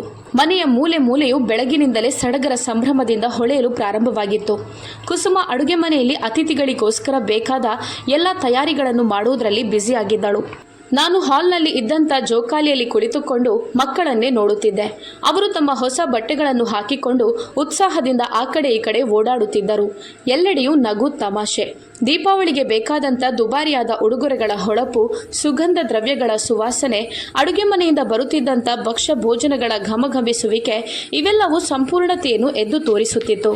ಕುಸುಮ ಇವತ್ತು ವಿಶೇಷವಾಗಿ ಎಲ್ಲರ ಗಮನವನ್ನು ಸೆಳೆಯಲು ಒಂದು ದುಬಾರಿಯಾದ ಗಾಢ ಕೆಂಪು ಬಣ್ಣದ ಸೀರೆಯನ್ನುಟ್ಟುಕೊಂಡು ಅದರ ಮೇಲೆ ಬಂಗಾರದ ನವರತ್ನಗಳ ಆಭರಣಗಳನ್ನು ಧರಿಸಿ, ಕಣ್ಣಿಗೆ ಕಾಡಿಗೆ, ಕೈಗೆ ಮದರಂಗಿಯನ್ನು ಇಟ್ಟುಕೊಂಡು ಕನ್ನಡಿಯ ಎದುರು ನಿಂತು ತನಗೆ ತಾನೇ ಆತ್ಮಾಭಿಮಾನದಿಂದ ಮುಗುಳ್ನಗುತ್ತಿದ್ದಳು. ಅತ್ತೆ ಮನೆಯವರು ಸಹ ಬರುವಾಗ ಬೇಕಾದಷ್ಟು ಸಿಹಿ ತಿಂಡಿಗಳನ್ನು ತಂದಿದ್ದರು. ಮಕ್ಕಳು ಕೋಣೆಯಿಂದ ಕೋಣೆಗೆ ಓಡಾಡುತ್ತಾ ಸಂತೋಷವನ್ನು ಒಟ್ಟುಗೂಡಿಸುತ್ತಿದ್ದರು. ಆದರೆ ಇವೆಲ್ಲದರ ನಡುವೆ ನನ್ನ ಹೃದಯ ಮಾತ್ರ ಒಂದು ವಿಚಿತ್ರವಾದ ನೋವಿನಿಂದ ಕೂಡಿತ್ತು. ಏನೋ ಒಂದು ನನ್ನ ಕೈಯಿಂದ ಜಾರಿದಂತೆ, ಏನೋ ಒಡೆದು ಹೋಗುತ್ತಿರುವಂತೆ ಭಾಸವಾಗುತ್ತಿತ್ತು. ನಾನು ಜನರ ನಡುವೆ ಇದ್ರೂ ಸಹ ನನ್ನ ಹೃದಯ ಎಲ್ಲೋ ಸಿಕ್ಕಿ ಹಾಕಿಕೊಂಡಂತಿತ್ತು. ಕೈಯಲ್ಲಿ ಚಹಾದ ಕಪ್ಪಿತ್ತು. ಹಾಗೆ ನನಗೆ ಬಂದ ಆ ಒಂದು ಕೊನೆಯ ಕರೆಯು ಅದು ನನ್ನ ತಮ್ಮನದ್ದಾಗಿತ್ತು. ಕಳೆದ ಕೆಲವು ಸಮಯಗಳಿಂದ ಅವನ ಆರೋಗ್ಯ ಸರಿಯಿರಲಿಲ್ಲ. ಅವನು ಆಗಾಗ ನನ್ನನ್ನು ಭೇಟಿಯಾಗಬೇಕೆಂಬ ಪ್ರಯತ್ನದಲ್ಲಿ ಇರುತ್ತಿದ್ದ. ಆದರೆ ಕುಸುಮಾಳ ಮಾತುಗಳು ನನ್ನ ಮೇಲೆ ಎಷ್ಟೊಂದು ಆಳವಾದ ಪರಿಣಾಮವನ್ನು ಬೀರಿತೆಂದರೆ ನಾನು ಅವನ ಕಾಲ್ಸ್ಗಳನ್ನೇ ಗಂಭೀರವಾಗಿ ತೆಗೆದುಕೊಳ್ಳುವುದನ್ನು ಬಿಟ್ಟು ಬಿಟ್ಟಿದ್ದೆ. ಯಾಕಂದರೆ ಕುಸುಮ ಹೇಳಿದಳು, ನಿನ್ನ ತಮ್ಮನಿಗೆ ಭಿಕ್ಷೆ ಬೇಡೋದಂದರೆ ಅಭ್ಯಾಸವಾಗಿ ಬಿಟ್ಟಿದೆ. ಪ್ರತಿ ಬಾರಿಯೂ ಹೊಸ ನಾಟಕ, ಪ್ರತಿ ಬಾರಿ ಅದೇ ಕಣ್ಣೀರು. ನಿಮ್ಮ ಹೃದಯವನ್ನು ದುರ್ಬಲಗೊಳಿಸಬೇಡಿ. ಇಂಥ ಜನರು ಕೇವಲ ತಮ್ಮ ಲಾಭವನ್ನು ನೋಡಿಕೊಳ್ಳುತ್ತಾರೆ ಅಷ್ಟೇ ಎಂದಿದ್ದಳು. ನಾನು ಸಹ ಅವಳ ಮಾತನ್ನು ಅಸಹಾಯಕತೆಗೊಳಗಾಗಿ ಒಪ್ಪಿಕೊಂಡೆ. ಅದರ ನಂತರ ನಾನು ಬಿಸ್ನೆಸ್ನ ವ್ಯವಸ್ಥೆ, ದೀಪಾವಳಿಯ ತಯಾರಿಗಳಲ್ಲಿ ನನ್ನನ್ನೇ ನಾನು ತೊಡಗಿಸಿಕೊಂಡೆ ಹಾಗೂ ಅಂತರಾಳದಿಂದ ಬರುವಂಥ ಧ್ವನಿಗಳನ್ನು ಅಲ್ಲೇ ಅದುಮಿಟ್ಟೆ. ಆದರೆ ಇವತ್ತು ದೀಪಾವಳಿಯ ದಿನ ಎಲ್ಲರೂ ಸಂತೋಷದಲ್ಲಿ ಮಗ್ನರಾಗಿರುವಾಗ ನನ್ನ ಹೃದಯ ವಿಚಲಿತಗೊಳ್ಳುತ್ತಿತ್ತು. ನನ್ನ ತಮ್ಮನ ಕಣ್ಣುಗಳು, ಅವನ ಮಕ್ಕಳ ಪರಿಸ್ಥಿತಿ, ಅವನ ಪತ್ನಿಯ ಮೌನ ಇದೆಲ್ಲವೂ ನನ್ನ ಕಣ್ಣ ಮುಂದೆ ಆಗಾಗ ಬರುತ್ತಿದ್ದವು. ನಾನು ಮೊಬೈಲನ್ನು ತೆಗೆದುಕೊಂಡು ಸ್ಕ್ರೀನನ್ನು ನೋಡಿದೆ. ತುಂಬ ಮಿಸ್ಡ್ ಕಾಲ್ಸ್ಗಳು ಇದ್ದವು. ಹೆಚ್ಚಿನ ಕಾಲ್ಸ್ಗಳು ಅಪರಿಚಿತ ನಂಬರ್ಗಳಿಂದಲೇ ಆಗಿದ್ದವು. ಸ್ವಲ್ಪ ಹೊತ್ತಿನವರೆಗೆ ನಾನು ಸ್ಕ್ರೀನನ್ನೇ ನೋಡುತ್ತಿದ್ದೆ. ಹೃದಯ ಪುನಃ ಆ ನಂಬರ್ಗೆ ಕಾಲ್ ಮಾಡುವಂತ ಹೇಳುತ್ತಿದ್ದರೆ ಮನಸ್ಸು ಬೇಡ, ಇವತ್ತು ಸಂತೋಷದ ದಿನ, ಅನವಶ್ಯಕ ಮಾತುಗಳು ಬರುವುದು ಬೇಡ ಅಂತ ಹೇಳುತ್ತಿತ್ತು. ಹೀಗೆ ನಾನು ಫೋನ್ ಮಾಡಬೇಕೋ ಬೇಡವೋ ಎಂಬ ದ್ವಂದ್ವ ಪರಿಸ್ಥಿತಿಯಲ್ಲಿದ್ದಾಗ ಪುನಃ ನನ್ನ ಫೋನ್ ರಿಂಗಣಿಸಲು ಪ್ರಾರಂಭಿಸಿತು. ಈ ಬಾರಿ ನಾನು ಆ ಫೋನನ್ನು ತಕ್ಷಣವೇ ರಿಸೀವ್ ಮಾಡಿದೆ. ಆ ಕಡೆಯಿಂದ ಯಾರೋ ಅಪರಿಚಿತ ವ್ಯಕ್ತಿ ನಡುಗುವ ಸ್ವರದಿಂದ, ನಮಸ್ತೆ ಸರ್, ನೀವು ಗಣೇಶ್ ರವರ ಅಂತ ಕೇಳಿದ. ಹೌದು, ಏನಾಗಬೇಕಿತ್ತು ಹೇಳಿ ಎಂದೆ. ಸರ್, ನಿಮ್ಮ ತಮ್ಮನ ಮನೆಯಲ್ಲಿ ತುಂಬ ದೊಡ್ಡ ಆಘಾತವೇ ನಡೆದಿದೆ. ನೀವು ತಕ್ಷಣವೇ ದಯವಿಟ್ಟು ಬನ್ನಿ. ಅವರ ಹೆಂಡತಿ ಮಕ್ಕಳ ಪರಿಸ್ಥಿತಿ ತುಂಬ ಗಂಭೀರವಾಗಿದೆ ಎಂದರು. ಅದನ್ನು ಕೇಳುತ್ತಿದ್ದಂತೆಯೇ ನನ್ನ ಕೈಯಿಂದ ಮೊಬೈಲ್ ಫೋನ್ ಬೀಳುವುದರಲ್ಲಿತ್ತು. ನನ್ನ ಹೃದಯವು ಬಡಿಯುವುದರ ಬದಲು ನಿಂತೇ ಹೋಗಿತ್ತು. ನನ್ನ ಉಸಿರು ನನ್ನ ಕೈಯಲ್ಲಿರಲಿಲ್ಲ. ನಾನು ಏನನ್ನು ಯೋಚಿಸದೆ, ಯಾರಿಗೂ ಹೇಳದೆ ನನ್ನ ಶೂಗಳನ್ನು ಹಾಕಿಕೊಂಡು ಬಾಗಿಲ ಕಡೆ ಧಾವಿಸಿದೆ. ಗಣೇಶ್, ಎಲ್ಲಿಗೆ ಹೋಗ್ತಿದ್ದೀರಿ? ಅತಿಥಿಗಳೆಲ್ಲ ಬಂದಾಗಿದೆ, ನೀವು ಎಲ್ಲರೊಂದಿಗೂ ಈ ಸಮಯ ಇರಬೇಕಾಗುತ್ತದೆ ಅಂತ ಕುಸುಮ ಹೇಳುತ್ತಾ ನನ್ನ ಹಿಂದೆ ಹಿಂದೆ ಬಂದಿದ್ದಳು. ಆದರೆ ನಾನು ಅವಳ ಮಾತುಗಳನ್ನು ನಿರ್ಲಕ್ಷಿಸುತ್ತಾ ಹೊರಗಡೆ ಹೋದೆ. ನನ್ನ ಹೆಜ್ಜೆಗಳು ತನಗರಿವಿಲ್ಲದಂತೆ ತನ್ನ ವೇಗವನ್ನು ಹೆಚ್ಚಿಸಿದ್ದವು. ಕಾರಿನ ಕೀ ಕೈಯಲ್ಲೇ ಇದ್ದವು, ಆದರೆ ಕೈಗಳು ನಡುಗುತ್ತಿದ್ದವು. ಕಾರನ್ನು ಸ್ಟಾರ್ಟ್ ಮಾಡುವಾಗ ಕಣ್ಣುಗಳ ಎದುರು ತಮ್ಮನ ಕೊನೆಯ ಮಾತುಗಳು ತಲೆಯಲ್ಲಿ ಸುತ್ತಾಡುತ್ತಿದ್ದವು. ಅಣ್ಣ, ಸ್ವಲ್ಪ ಸಹಾಯ ಮಾಡು. ದೇಣಿಗೆ ಹಣವಿದ್ರೆ ನನ್ನ ಬಗ್ಗೆಯೂ ಗಮನ ಕೊಡು. ಮಕ್ಕಳು ಹಸಿದಿದ್ದಾರೆ. ನನ್ನ ಕಣ್ಣುಗಳು ತುಂಬಿ ಬಂದವು. ರಸ್ತೆಯ ಮೇಲೆ ಗಾಡಿ ಓಡುತ್ತಲೇ ಇತ್ತು, ಆದರೆ ಹೃದಯದೊಳಗೆ ವಿನಾಶದ ಘಂಟೆ ಬಾರಿಸ್ತಿತ್ತು. ಪ್ರತಿಯೊಂದು ಬೀದಿ, ಪ್ರತಿಯೊಂದು ತಿರುವು ತಮ್ಮನ ಮನೆಯ ಕಡೆಗೆ ನನ್ನನ್ನು ಕರೆದುಕೊಂಡು ಹೋಗುತ್ತಿದ್ದವು. ನನ್ನ ಹೃದಯ ವೇಗವಾಗಿ ಚಲಿಸುತ್ತಿತ್ತು. ಆದರೆ ಮನಸ್ಸಲ್ಲಿ ಕೇವಲ ಒಂದೇ ಒಂದು ಪ್ರಶ್ನೆ, ನಿಜವಾಗ್ಲೂ ಏನಾದರೂ ಅನಾಹುತ ನಡೆದಿರಬಹುದೇ? ಅವರ ಕಡೆಗೆ ಗಮನ ಕೊಡಲು ನಾನು ತುಂಬ ಸಮಯ ತೆಗೆದುಕೊಂಡೇನೆ ಎಂಬ ಪ್ರಶ್ನೆಯೊಂದಿಗೆ ನಾನು ರಸ್ತೆಯುದ್ದಕ್ಕೂ ನನ್ನನ್ನೇ ನಾನು ಶಪಿಸುತ್ತಿದ್ದೆ. ಯಾಕೆ ನಾನು ಅವನ ಮಾತು ಕೇಳಲಿಲ್ಲ? ಯಾಕೆ ನಾನು ಯಾವಾಗಲೂ ನನ್ನ ಪತಿಯ ಮಾತುಗಳನ್ನೇ ಕೇಳಿದೆ? ಯಾಕೆ ನಾನು ನನ್ನ ತಮ್ಮನ ದೂರನ್ನು ನಿರ್ಲಕ್ಷಿಸಿದೆ? ನನ್ನ ದುಡಿಮೆ ಕೇವಲ ಪ್ರದರ್ಶನಕ್ಕಾಗಿ, ನನ್ನ ದೀಪಾವಳಿಯು ಕೇವಲ ಬೆಳಕು, ಅತಿಥಿಗಳು ಹಾಗೂ ಬಗೆ ಬಗೆಯ ವಸ್ತ್ರಗಳಿಗೆ ಮಾತ್ರ ಸೀಮಿತವಾಗಿ ಹೋಯಿತೆ ಎಂಬುದನ್ನೆಲ್ಲ ಯೋಚಿಸಿ ಯೋಚಿಸಿ ನನ್ನ ತಲೆ ಕೆಟ್ಟು ಹೋಗಿತ್ತು. ಕೊನೆಗೆ ನಾನು ನನ್ನ ತಮ್ಮನ ಮನೆಗೆ ತಲುಪಿದಾಗ ಅಲ್ಲಿ ಜನರ ದಂಡೆ ನಿಂತಿತ್ತು. ಕೆಲವು ಮಹಿಳೆಯರು ಅಳುತ್ತಿದ್ದರು, ಕೆಲವೊಂದು ಗಂಡಸರು ಚಿಂತೆಯಿಂದ ನಿಂತಿದ್ದರು. ನಾನು ತಕ್ಷಣವೇ ಕಾರಿನಿಂದ ಇಳಿದು ಓಡುತ್ತಾ ಬಾಗಿಲ ಕಡೆಗೆ ಹೋದೆ. ಬಾಗಿಲು ಅರ್ಧ ತೆರೆದಿತ್ತು. ಒಳಗೆ ಹೋಗುವುದಕ್ಕಿಂತ ಮೊದಲೇ ಹೃದಯವು ಎದೆಯಿಂದ ಹೊರಗೆ ಬರುವಂತಿತ್ತು. ನಾನು ಪೂರ್ತಿಯಾಗಿ ಬಾಗಿಲನ್ನು ತೆರೆದೆ ಹಾಗೂ ಯಾವ ಒಂದು ದೃಶ್ಯ ನನ್ನ ಕಣ್ಣುಗಳ ಎದುರಿಗೆ ಇತ್ತೋ ಅದನ್ನು ನೋಡಿ ನಾನು ಪ್ರಜ್ಞೆಯನ್ನೇ ಕಳೆದುಕೊಳ್ಳುವುದರಲ್ಲಿದ್ದೆ. ನೆಲದ ಮೇಲೆ ನನ್ನ ತಮ್ಮನ ಮಕ್ಕಳು ಪ್ರಜ್ಞಾಹೀನರಾಗಿ ಬಿದ್ದಿದ್ದರು. ಅವರ ಬಾಯಿಂದ ನೊರೆಗಳು ಬರುತ್ತಿದ್ದವು, ಕಣ್ಣುಗಳು ಅರ್ಧ ತೆರೆದಿದ್ದವು, ಶರೀರವು ಸಂಪೂರ್ಣವಾಗಿ ಶಾಂತವಾಗಿದ್ದವು. ಒಂದು ಮೂಲೆಯಲ್ಲಿ ಅವನ ಹೆಂಡತಿಯು ಅದೇ ಸ್ಥಿತಿಯಲ್ಲಿ ಕುಳಿತಿದ್ದಳು ಹಾಗೂ ಅವರ ಮಧ್ಯೆ ನನ್ನ ತಮ್ಮ ಅರೆ ಪ್ರಜ್ಞಾಹೀನ ಸ್ಥಿತಿಯಲ್ಲಿದ್ದ. ಸ್ಥಳೀಯ ಜನರೆಲ್ಲ ಅವನ ಮೇಲೆ ನೀರಿನ ಹನಿಗಳನ್ನು ಚಿಮುಕಿಸುತ್ತಿದ್ದರು. ಇನ್ನು ಕೆಲವರು ಆಂಬ್ಯುಲೆನ್ಸ್ಗೆ ಫೋನ್ ಮಾಡ್ತಿದ್ರು. ಆದರೆ ಎಲ್ಲರ ಮುಖದಲ್ಲೂ ಅವರಿಗೆ ಏನಾಯಿತು ಎಂಬ ಪ್ರಶ್ನೆ ಕಾಡುತ್ತಿತ್ತು. ನಾನು ತಕ್ಷಣವೇ ನನ್ನ ತಮ್ಮನ ಹತ್ತಿರ ಓಡಿದೆ. ಅವನು ನನ್ನ ಕಡೆ ನೋಡಿದ. ಕಣ್ಣಲ್ಲಿ ಕಣ್ಣೀರು ಇತ್ತು, ತುಟಿಗಳು ನಡುಗುತ್ತಿದ್ದವು. ಅವನೇನೋ ನನ್ನಲ್ಲಿ ಹೇಳಬೇಕೆಂದಿದ್ದ. ನಾನು ಅವನ ಕೈಯನ್ನು ಹಿಡಿದೆ. ನಂತರ ಅವನು ಮೆದು ಸ್ವರದಲ್ಲಿ ಹೇಳಿದ, ಅಣ್ಣ, ಮಕ್ಕಳು 3 ದಿನದಿಂದ ಏನನ್ನೂ ತಿಂದಿರಲಿಲ್ಲ. ಹೀಗಿರುವಾಗ ವಿಷವಾದರೂ ಕಡಿಮೆ ಬೆಲೆಗೆ ಸಿಗುವುದಲ್ಲವೇ ಅಂತ ಅನ್ನಿಸ್ತು. ಎಲ್ಲವನ್ನೂ ಇಲ್ಲಿಗೆ ಕೊನೆಗೊಳಿಸುತ್ತೇನೆ ಅಂತ ಯೋಚಿಸಿದೆ. ಆದರೆ ನಿನ್ನ ಬಗ್ಗೆ ನನಗೆ ನಂಬಿಕೆ ಇತ್ತು. ಆದರೆ ನೀನು ಸಹ ನನ್ನಿಂದ ಮುಖ ತಿರುಗಿಸಿಕೊಂಡೆ. ಆ ಒಂದು ಪದ ಕೇಳುತ್ತಲೇ ನಾನು ನೆಲದ ಮೇಲೆ ಕುಸಿದು ಕುಳಿತೆ. ಹೃದಯವು ಒಡೆಯುವುದರಲ್ಲಿತ್ತು, ಉಸಿರು ನಿಲ್ಲುವುದರಲ್ಲಿತ್ತು. ನಾನು ಜೋರಾಗಿ ಅತ್ತೇ ಬಿಟ್ಟೆ. ಅವನ ಕೊನೆಯ ವಾಕ್ಯ ನನ್ನ ಹೃದಯದ ಮೇಲೆ ಯಾವುದೋ ಹರಿತವಾದ ಚಾಕುವಿನಿಂದ ಚುಚ್ಚಿದಂತಿತ್ತು. ನಿನ್ನ ಮೇಲೆ ನಂಬಿಕೆ ಇತ್ತು, ಆದರೆ ನೀನು ಕೂಡ ನನ್ನಿಂದ ಮುಖ ತಿರುಗಿಸಿಕೊಂಡೆ. ನನ್ನ ಮುಂದೆ ನನ್ನ ತಮ್ಮನ ಉಸಿರು ನಿಧಾನವಾಗಿ ದುರ್ಬಲಗೊಳ್ಳುತ್ತಾ ಹೋಯಿತು. ನಾನು ಅವನನ್ನು ನನ್ನ ಎದೆಗೆ ಒತ್ತಿಕೊಂಡು ಕಿರುಚಿದೆ. ಇಲ್ಲ ಕಣೋ, ನನ್ನನ್ನು ಕ್ಷಮಿಸು, ದಯವಿಟ್ಟು ನನ್ನನ್ನು ಕ್ಷಮಿಸು ಎನ್ನುತ್ತಾ ಬೇಡಿಕೊಂಡೆ. ಆ ಒಂದು ಕ್ಷಣದಲ್ಲಿ ನನಗೆ ನನ್ನ ಎಲ್ಲ ಕನಸು, ನನ್ನ ಅಹಂಕಾರ, ನನ್ನ ಸಂತೋಷ ಎಲ್ಲವೂ ನುಚ್ಚು ನೂರಾಗಿ ಹೋಗಿತ್ತು. ನನ್ನ ಮನೆಯಲ್ಲಿ ದೀಪಾವಳಿಯ ಸಂಭ್ರಮ, ಆದರೆ ನನ್ನ ಹೃದಯದಲ್ಲಿ ಶೋಕದ ವಾತಾವರಣ ಹರಡಿತ್ತು. ನಾನು ನೆಲದ ಮೇಲೆ ಮಂಡಿಯೂರಿ ಕುಳಿತಿದ್ದೆ. ನನ್ನ ಮಡಿಲಲ್ಲಿ ನನ್ನ ತಮ್ಮ ಮೆಲ್ಲನೆ ತನ್ನ ಕೊನೆಯ ಉಸಿರನ್ನು ಎಳೆಯುತ್ತಿದ್ದ. ಅವನ ಕಣ್ಣುಗಳು ಅರ್ಧ ಮುಚ್ಚಿದ್ದವು, ಶರೀರ ತಣ್ಣಗಾಗಿತ್ತು. ತುಟಿಗಳಲ್ಲಿ ಎಂಥ ಒಂದು ಅಸಹಾಯಕತೆ ಇತ್ತೆಂದರೆ ಅವನು ಹೋಗುತ್ತಿದ್ದಂತೆಯೇ ನನ್ನೊಂದಿಗೆ ಏನೋ ಪ್ರಶ್ನೆ ಮಾಡುವಂತಿತ್ತು. ಸ್ಥಳೀಯರೆಲ್ಲರೂ ನನ್ನ ಆ ಕಡೆ ಈ ಕಡೆ ನಿಂತಿದ್ದರು. ಕೆಲವರು ಅಳುತ್ತಿದ್ದರು, ಕೆಲವರು ಪ್ರಾರ್ಥಿಸುತ್ತಿದ್ದರು, ಇನ್ನು ಕೆಲವರು ಮೌನದಿಂದ ರೋಧಿಸುತ್ತಿದ್ದರು. ಎಲ್ಲ ವಸ್ತುಗಳು ತಮ್ಮ ಅಸ್ತಿತ್ವವನ್ನೇ ಕಳೆದುಕೊಂಡಂತೆ ಇದ್ದವು. ಸಮಯವು ನಿಂತು ಹೋದಂತಿತ್ತು. ಆ ಕೋಣೆಯಲ್ಲಿ ಎಂಥ ಮೌನವಿತ್ತೆಂದರೆ ಅದು ಆತ್ಮವನ್ನೇ ಹರಿದು ಹಾಕುವಂತಿತ್ತು. ನನ್ನ ತಮ್ಮನ ಹೆಂಡತಿ ಗೋಡೆಗೆ ಹೊರಗಿ ಪ್ರಜ್ಞೆ ತಪ್ಪಿ ಕುಳಿತಿದ್ದಳು. ಅವಳೊಳಗಿನ ಜೀವನೇ ಮುಗಿದಂತಿತ್ತು. ಕಣ್ಣುಗಳು ತೆರೆದಿದ್ದವು, ಆದರೆ ಅದರಲ್ಲಿ ಯಾವುದೇ ಚಲನೆಗಳು ಉಳಿದಿರಲಿಲ್ಲ. ಎದುರುಗಡೆ ನೆಲದ ಮೇಲೆ ಅವರ ಮಕ್ಕಳು ಮಲಗಿದ್ದರು. ಅವರಿಬ್ಬರ ವಯಸ್ಸಲ್ಲಿ ಸ್ವಲ್ಪವೇ ಅಂತರವಿತ್ತು. ಆದರೆ ಪರಿಸ್ಥಿತಿಯು ಎಲ್ಲರನ್ನೂ ಒಂದೇ ರೀತಿ ಮಾಡಿತ್ತು. ಅವರ ಮುಗ್ಧ ಮುಖಗಳು ಈಗಲೂ ನನಗೆ ಹೊಸತರಂತೆ ಇದ್ದವು, ಯಾಕಂದರೆ ಆ ಮುಖಗಳನ್ನು ನೋಡದೆ ಹಲವಾರು ವರ್ಷಗಳಾಗಿದ್ದವು. ನಾನು ಒಮ್ಮೆ ಆ ಮಕ್ಕಳನ್ನು, ಇನ್ನೊಮ್ಮೆ ನನ್ನ ತಮ್ಮನನ್ನು ನೋಡುತ್ತಿದ್ದೆ. ಹಾಗೂ ನನ್ನ ಅಂತರಾತ್ಮದಲ್ಲಿ ಒಂದೇ ಒಂದು ಮಾತು ಪ್ರತಿಧ್ವನಿಸುತ್ತಿದ್ದವು. ಇದಕ್ಕೆಲ್ಲ ಕಾರಣ ನಾನೇ ಎಂಬುದನ್ನು ಕೂಗಿ ಕೂಗಿ ಹೇಳುತ್ತಿತ್ತು. ನನ್ನ ತಮ್ಮ ಲಘುವಾದ ಸ್ವರದೊಂದಿಗೆ ನನ್ನಲ್ಲಿ ಪುನಃ ಏನೋ ಹೇಳಲು ಪ್ರಯತ್ನಿಸುತ್ತಿದ್ದ. ನಾನು ತಲೆಬಾಗಿ ಅವನ ಹತ್ತಿರ ಹೋದೆ. ಅವನು ಮುರಿದು ಬೀಳುತ್ತಿರುವ ತನ್ನ ಉಸಿರಾಟದ ಜೊತೆಗೆ ಕೆಲವೊಂದು ಪದಗಳನ್ನು ಹೊರಹಾಕಿದ. ಅಣ್ಣ, 3 ದಿನಗಳಿಂದ ಮಕ್ಕಳು ಏನೂ ತಿಂದಿರಲಿಲ್ಲ, ಒದ್ದಾಡ್ತಿದ್ರು. ನನ್ನ ಹತ್ತಿರ ಅವರಿಗೆ ಕೊಡಲು ಏನೂ ಉಳಿದಿರಲಿಲ್ಲ ಎನ್ನುತ್ತಿದ್ದ. ನಾನು ಅವನ ಮುಖವನ್ನು ಮುಟ್ಟಿದೆ. ಅದು ತಣ್ಣಗಾಗಿತ್ತು, ಆದರೆ ಅವನ ಕಣ್ಣುಗಳಲ್ಲಿ ಈಗಲೂ ಅದೇ ನೋವಿತ್ತು. ಪ್ರತಿಯೊಬ್ಬ ವ್ಯಕ್ತಿಯ ನೋಟದಲ್ಲಿ ಇರುವಂಥ ಅದೇ ಅಸಹಾಯಕತೆಯ ಪ್ರಶ್ನೆ. ನಾನು ನನ್ನ ಸ್ವರದಲ್ಲಿ ನಿಯಂತ್ರಣ ಇಡುತ್ತಾ ಕೇಳಿದೆ, ನೀನು ಈ ರೀತಿ ಯಾಕೆ ಮಾಡಲು ಹೋದೆ? ಯಾರಾದರೂ ಇಷ್ಟೊಂದು ದೊಡ್ಡ ಹೆಜ್ಜೆಯನ್ನು ಇಡಲು ಹೇಗೆ ಸಾಧ್ಯ ಅಂತ ಕೇಳಿದೆ. ಅವನು ಒಡೆದು ಹೋಗುತ್ತಿರುವ ಅವನ ಧ್ವನಿಯೊಂದಿಗೆ ಹೇಳಿದ, ಇನ್ನೇನು ಮಾಡಲಿ, ಎಲ್ಲಿಗೆ ಹೋಗಲಿ? ನಾನು ಕೇವಲ ದೀಪಾವಳಿಯ ಪರವಾಗಿ ಮಕ್ಕಳಿಗೆ ಏನಾದರೂ ತಿನ್ನಿಸಬೇಕೆಂದಿದ್ದೆ, ಅವರಿಗೆ ಏನಾದರೂ ಧರಿಸಲು ಕೊಡಿಸಬೇಕೆಂದಿದ್ದೆ. ಆದರೆ ಯಾರೂ ನನ್ನ ಮಾತು ಕೇಳಲಿಲ್ಲ. ಕೊನೆಗೆ ನೀನು ಕೂಡ ನನ್ನಿಂದ ಮುಖ ತಿರುಗಿಸಿಕೊಂಡೆ. ಹಾಗಾಗಿ ನನಗೆ ಕೊನೆಗೆ ಇದೇ ದಾರಿ ತೋಚಿತು. ವಿಷವು ತುಂಬ ಅಗ್ಗವಾಗಿತ್ತು, ಆದರೆ ಅದನ್ನು ಕೂಡ ಸಾಲವಾಗಿಯೇ ತಂದಿದ್ದೆ, ಎಲ್ಲರಿಗೂ ನೀಡಿದೆ ಎಂದ. ನನ್ನ ಅಸ್ತಿತ್ವದ ಮೇಲೆ ಪರ್ವತವೇ ಬಿದ್ದ ಹಾಗೆ ಅನ್ನಿಸ್ತು. ನನ್ನ ಕಣ್ಣುಗಳಲ್ಲಿ ಕಣ್ಣೀರು ಹರಿಯುತ್ತಿತ್ತು. ನಾನು ಅವನ ತಲೆಯನ್ನು ನನ್ನ ಮಂಡಿಯ ಮೇಲೆ ಇರಿಸಿ, ನೀನು ನನ್ನಲ್ಲಿ ಯಾಕೆ ಹೇಳಿಲ್ಲ? ನಾನು ನಿನ್ನವನಾಗಿದ್ದೆ, ನಿನ್ನನ್ನು ಹೇಗೆ ಬಿಡುತ್ತಿದ್ದೆ ಅಂತ ಕೇಳಿದೆ. ಅವನು ಲಘುವಾಗಿ ಮುಗುಳ್ನಕ್ಕ. ಆ ಮುಗುಳ್ನಗು ಅವನ ನೋವಿನ ಒಳಗೆ ಹುದುಗಿತ್ತು. ಹೇಳಿದ್ದೆ ಅಣ್ಣ, ತುಂಬ ಸಲ ಫೋನ್ ಸಹ ಮಾಡಿದ್ದೆ, ಆದರೆ ಕುಸುಮ ಅತ್ತಿಗೆ ಪ್ರತಿ ಬಾರಿಯೂ ನಿರ್ಲಕ್ಷಿಸುತ್ತಿದ್ದಳು. ನಿನ್ನ ಸಮಯ ತುಂಬ ಬೆಲೆ ಬಾಳುವಂಥದ್ದು ಅಂತೆಲ್ಲ ಹೇಳುತ್ತಿದ್ದಳು. ಆದರೆ ನಾನು ಎಲ್ಲರಿಗೂ ಭಾರವಾಗಿ ಬಿಟ್ಟಿದ್ದೆ ಅಣ್ಣ. ಅದು ಅಲ್ಲದೆ ನೀನು ಅಸಹಾಯಕನಾಗಿದ್ದ ಅಂತಲೂ ನನಗೆ ಗೊತ್ತಿತ್ತು ಎಂದ. ಅವನ ಮಾತುಗಳನ್ನು ಕೇಳಿಸಿಕೊಂಡ ನನಗೆ ದುಃಖ ಉಮ್ಮಳಿಸಿ ಬರುತ್ತಿತ್ತು. ನಾನು ಅವನ ಹಣೆಯನ್ನು ಚುಂಬಿಸುತ್ತಾ, ಇಲ್ಲ, ನೀನು ನನಗೆ ಯಾವತ್ತೂ ಭಾರವಾಗಿಲ್ಲ, ನೀನು ನನ್ನ ಗೌರವವಾಗಿದ್ದೆ, ನನ್ನ ತಮ್ಮನಾಗಿದ್ದೆ ಎಂದೆ. ಅವನ ಉಸಿರಾಟದ ದಾರವು ನಿಧಾನವಾಗಿ ಮುರಿದು ಹೋಗುತ್ತಿತ್ತು. ಆಗ ಆ ಒಂದು ಕ್ಷಣದಲ್ಲಿ ನನ್ನ ಜೀವವೂ ಕೂಡ ಹೋಗುವಂತಿತ್ತು. ಅವನ ಸ್ವರವು ನಡುಗುತ್ತಿತ್ತು. ಬಹುಶಃ ಅಣ್ಣ, ನೀನು ನನಗೆ ಏನಾದರೂ ಸಹಾಯ ಮಾಡ್ತಿದ್ರೆ ನನ್ನ ಮಕ್ಕಳ ಉಸಿರು ಈಗ ಚಲಿಸುತ್ತಿರ್ತಿತ್ತು, ನನ್ನ ಹೆಂಡತಿಯ ಕಣ್ಣುಗಳು ಈಗಲೂ ಜೀವಂತವಾಗಿರ್ತಿತ್ತು.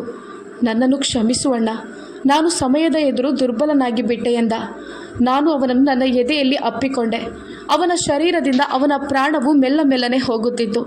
ಅವನ ಉಸಿರಾಟವು ನಿಧಾನವಾಯಿತು. ಕಣ್ಣುಗಳು ಮುಚ್ಚುವಂತಿದ್ದವು. ಕೆಲವೇ ಸೆಕೆಂಡಿನಲ್ಲಿ ಅವನು ಒಂದು ದೀರ್ಘವಾದ ಉಸಿರನ್ನು ತೆಗೆದುಕೊಳ್ಳುವುದರ ಜೊತೆಗೆ ಶಾಶ್ವತವಾಗಿ ಮೌನವಾಗಿ ಹೋಗಿದ್ದ. ಅವನ ಹಿಡಿತವು ನನ್ನ ಕೈಯಿಂದ ಸಡಿಲಗೊಂಡಿತ್ತು. ಅವನು ನನ್ನ ಮಡಿಲಲ್ಲಿದ್ದ. ನನ್ನ ಕೈಗಳಲ್ಲಿಯೇ ನನ್ನ ಹೃದಯದ ಅಂಶ, ನನ್ನ ತಮ್ಮ, ತನ್ನ ಕೊನೆಯ ಉಸಿರನ್ನು ಎಳೆದಿದ್ದ.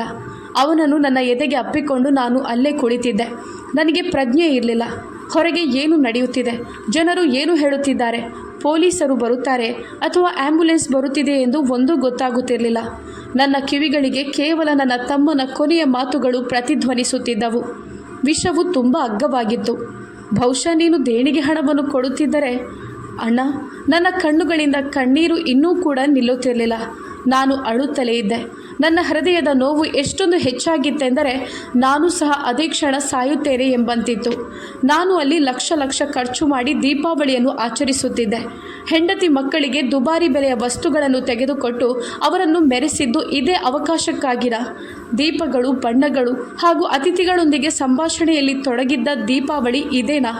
ಇಲ್ಲಿ ನನ್ನ ತಮ್ಮನ ಮನೆಯಲ್ಲಿ ಕತ್ತಲೆ ತುಂಬಿತ್ತು, ಮೌನವಿತ್ತು, ಶವಗಳಿತ್ತು. 3 ಮುಗ್ಧ ಮಕ್ಕಳು, ಒಬ್ಬಳು ಅಸಹಾಯಕ ತಾಯಿ ಹಾಗೂ ನನ್ನ ತಮ್ಮ. ಎಲ್ಲವೂ ಮುಗಿದಿತ್ತು. ಹಾಗೂ ನಾನು ಜೀವಂತವಾಗಿದ್ದರೂ ಒಳಗಿಂದೊಳಗೆ ಸಂಪೂರ್ಣವಾಗಿ ಒಡೆದು ಹೋಗಿದ್ದೆ. ನನ್ನ ಅಂತರಾತ್ಮ ಕಿರುಚಿ ಹೇಳುತ್ತಿತ್ತು. ನನ್ನ ಹೃದಯ ನನ್ನನ್ನು ಕರೆಯುತ್ತಿತ್ತು. ನನ್ನ ಆತ್ಮ ಅಳುತ್ತಿತ್ತು. ಕೊನೆಗೆ ನಾನು ನನ್ನ ನಡುಗುವ ಕೈಯಿಂದಲೇ ನನ್ನ ತಮ್ಮನ ಕಣ್ಣುಗಳನ್ನು ಮುಚ್ಚಿದೆ. ನಾನು ಅವನ ಮುಖವನ್ನು ತನ್ನ ಕೈಗಳಿಂದ ಸವರುತ್ತಾ ಅವನಿಗೆ ಕೊನೆಯ ಬಾರಿ ಸಮಾಧಾನ ಹೇಳಬೇಕೆಂದಿದ್ದೆ. ನಾನು ಮಾಡಿದ ಕೆಲಸಕ್ಕೆ ನನಗೆ ನಾಚಿಕೆ ಇದೆ. ಇವತ್ತು ನಾನು ಎಲ್ಲವನ್ನೂ ಕಳೆದುಕೊಂಡೆ ಎಂದು ಹೇಳಬೇಕೆಂದಿದ್ದೆ. ನನ್ನ ತಮ್ಮ ನನ್ನ ಎದುರು, ನನ್ನ ಮಡಿಲಲ್ಲಿ, ನನ್ನ ತೋಳುಗಳಲ್ಲೇ ಕೊನೆಯ ಉಸಿರನ್ನು ಎಳೆದಿದ್ದ.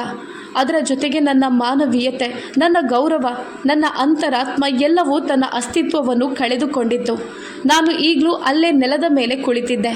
ನನ್ನ ಕೈಯಲ್ಲಿ ನನ್ನ ತಮ್ಮನ ನಿರ್ಜೀವ ಶರೀರವಿತ್ತು ಹಾಗೂ ನನ್ನ ಕಣ್ಣುಗಳಲ್ಲಿ ಕಣ್ಣೀರು ಹರಿಯುತ್ತಲೇ ಇದ್ದವು. ಸ್ಥಳೀಯ ಜನರೆಲ್ಲರೂ ವಿಷಾದವನ್ನು ವ್ಯಕ್ತಪಡಿಸುತ್ತಿದ್ದರು. ಕೆಲವು ಜನರು ಮಕ್ಕಳ ಶವಗಳನ್ನು ನೋಡಿ ಅಳುತ್ತಿದ್ದರು. ನೆರೆಹೊರೆಯ ಮಹಿಳೆಯರು ತಮ್ಮನಿಗೆ, ಅವನ ಹೆಂಡತಿಗೆ ಪ್ರಾರ್ಥಿಸುತ್ತಿದ್ದರು. ಆದರೆ ನನ್ನ ಪ್ರಪಂಚ ಅದೇ ಕ್ಷಣ ಸಂಪೂರ್ಣವಾಗಿ ನಾಶವಾಗಿತ್ತು. ನನ್ನ ಶರೀರದಿಂದ ಆತ್ಮವು ಬೇರ್ಪಟ್ಟಂತಿತ್ತು. ಇನ್ನೊಂದು ಕಡೆ ನನ್ನ ಹೆಂಡತಿಯ ಧ್ವನಿಯು ಪ್ರತಿಧ್ವನಿಸಿತು.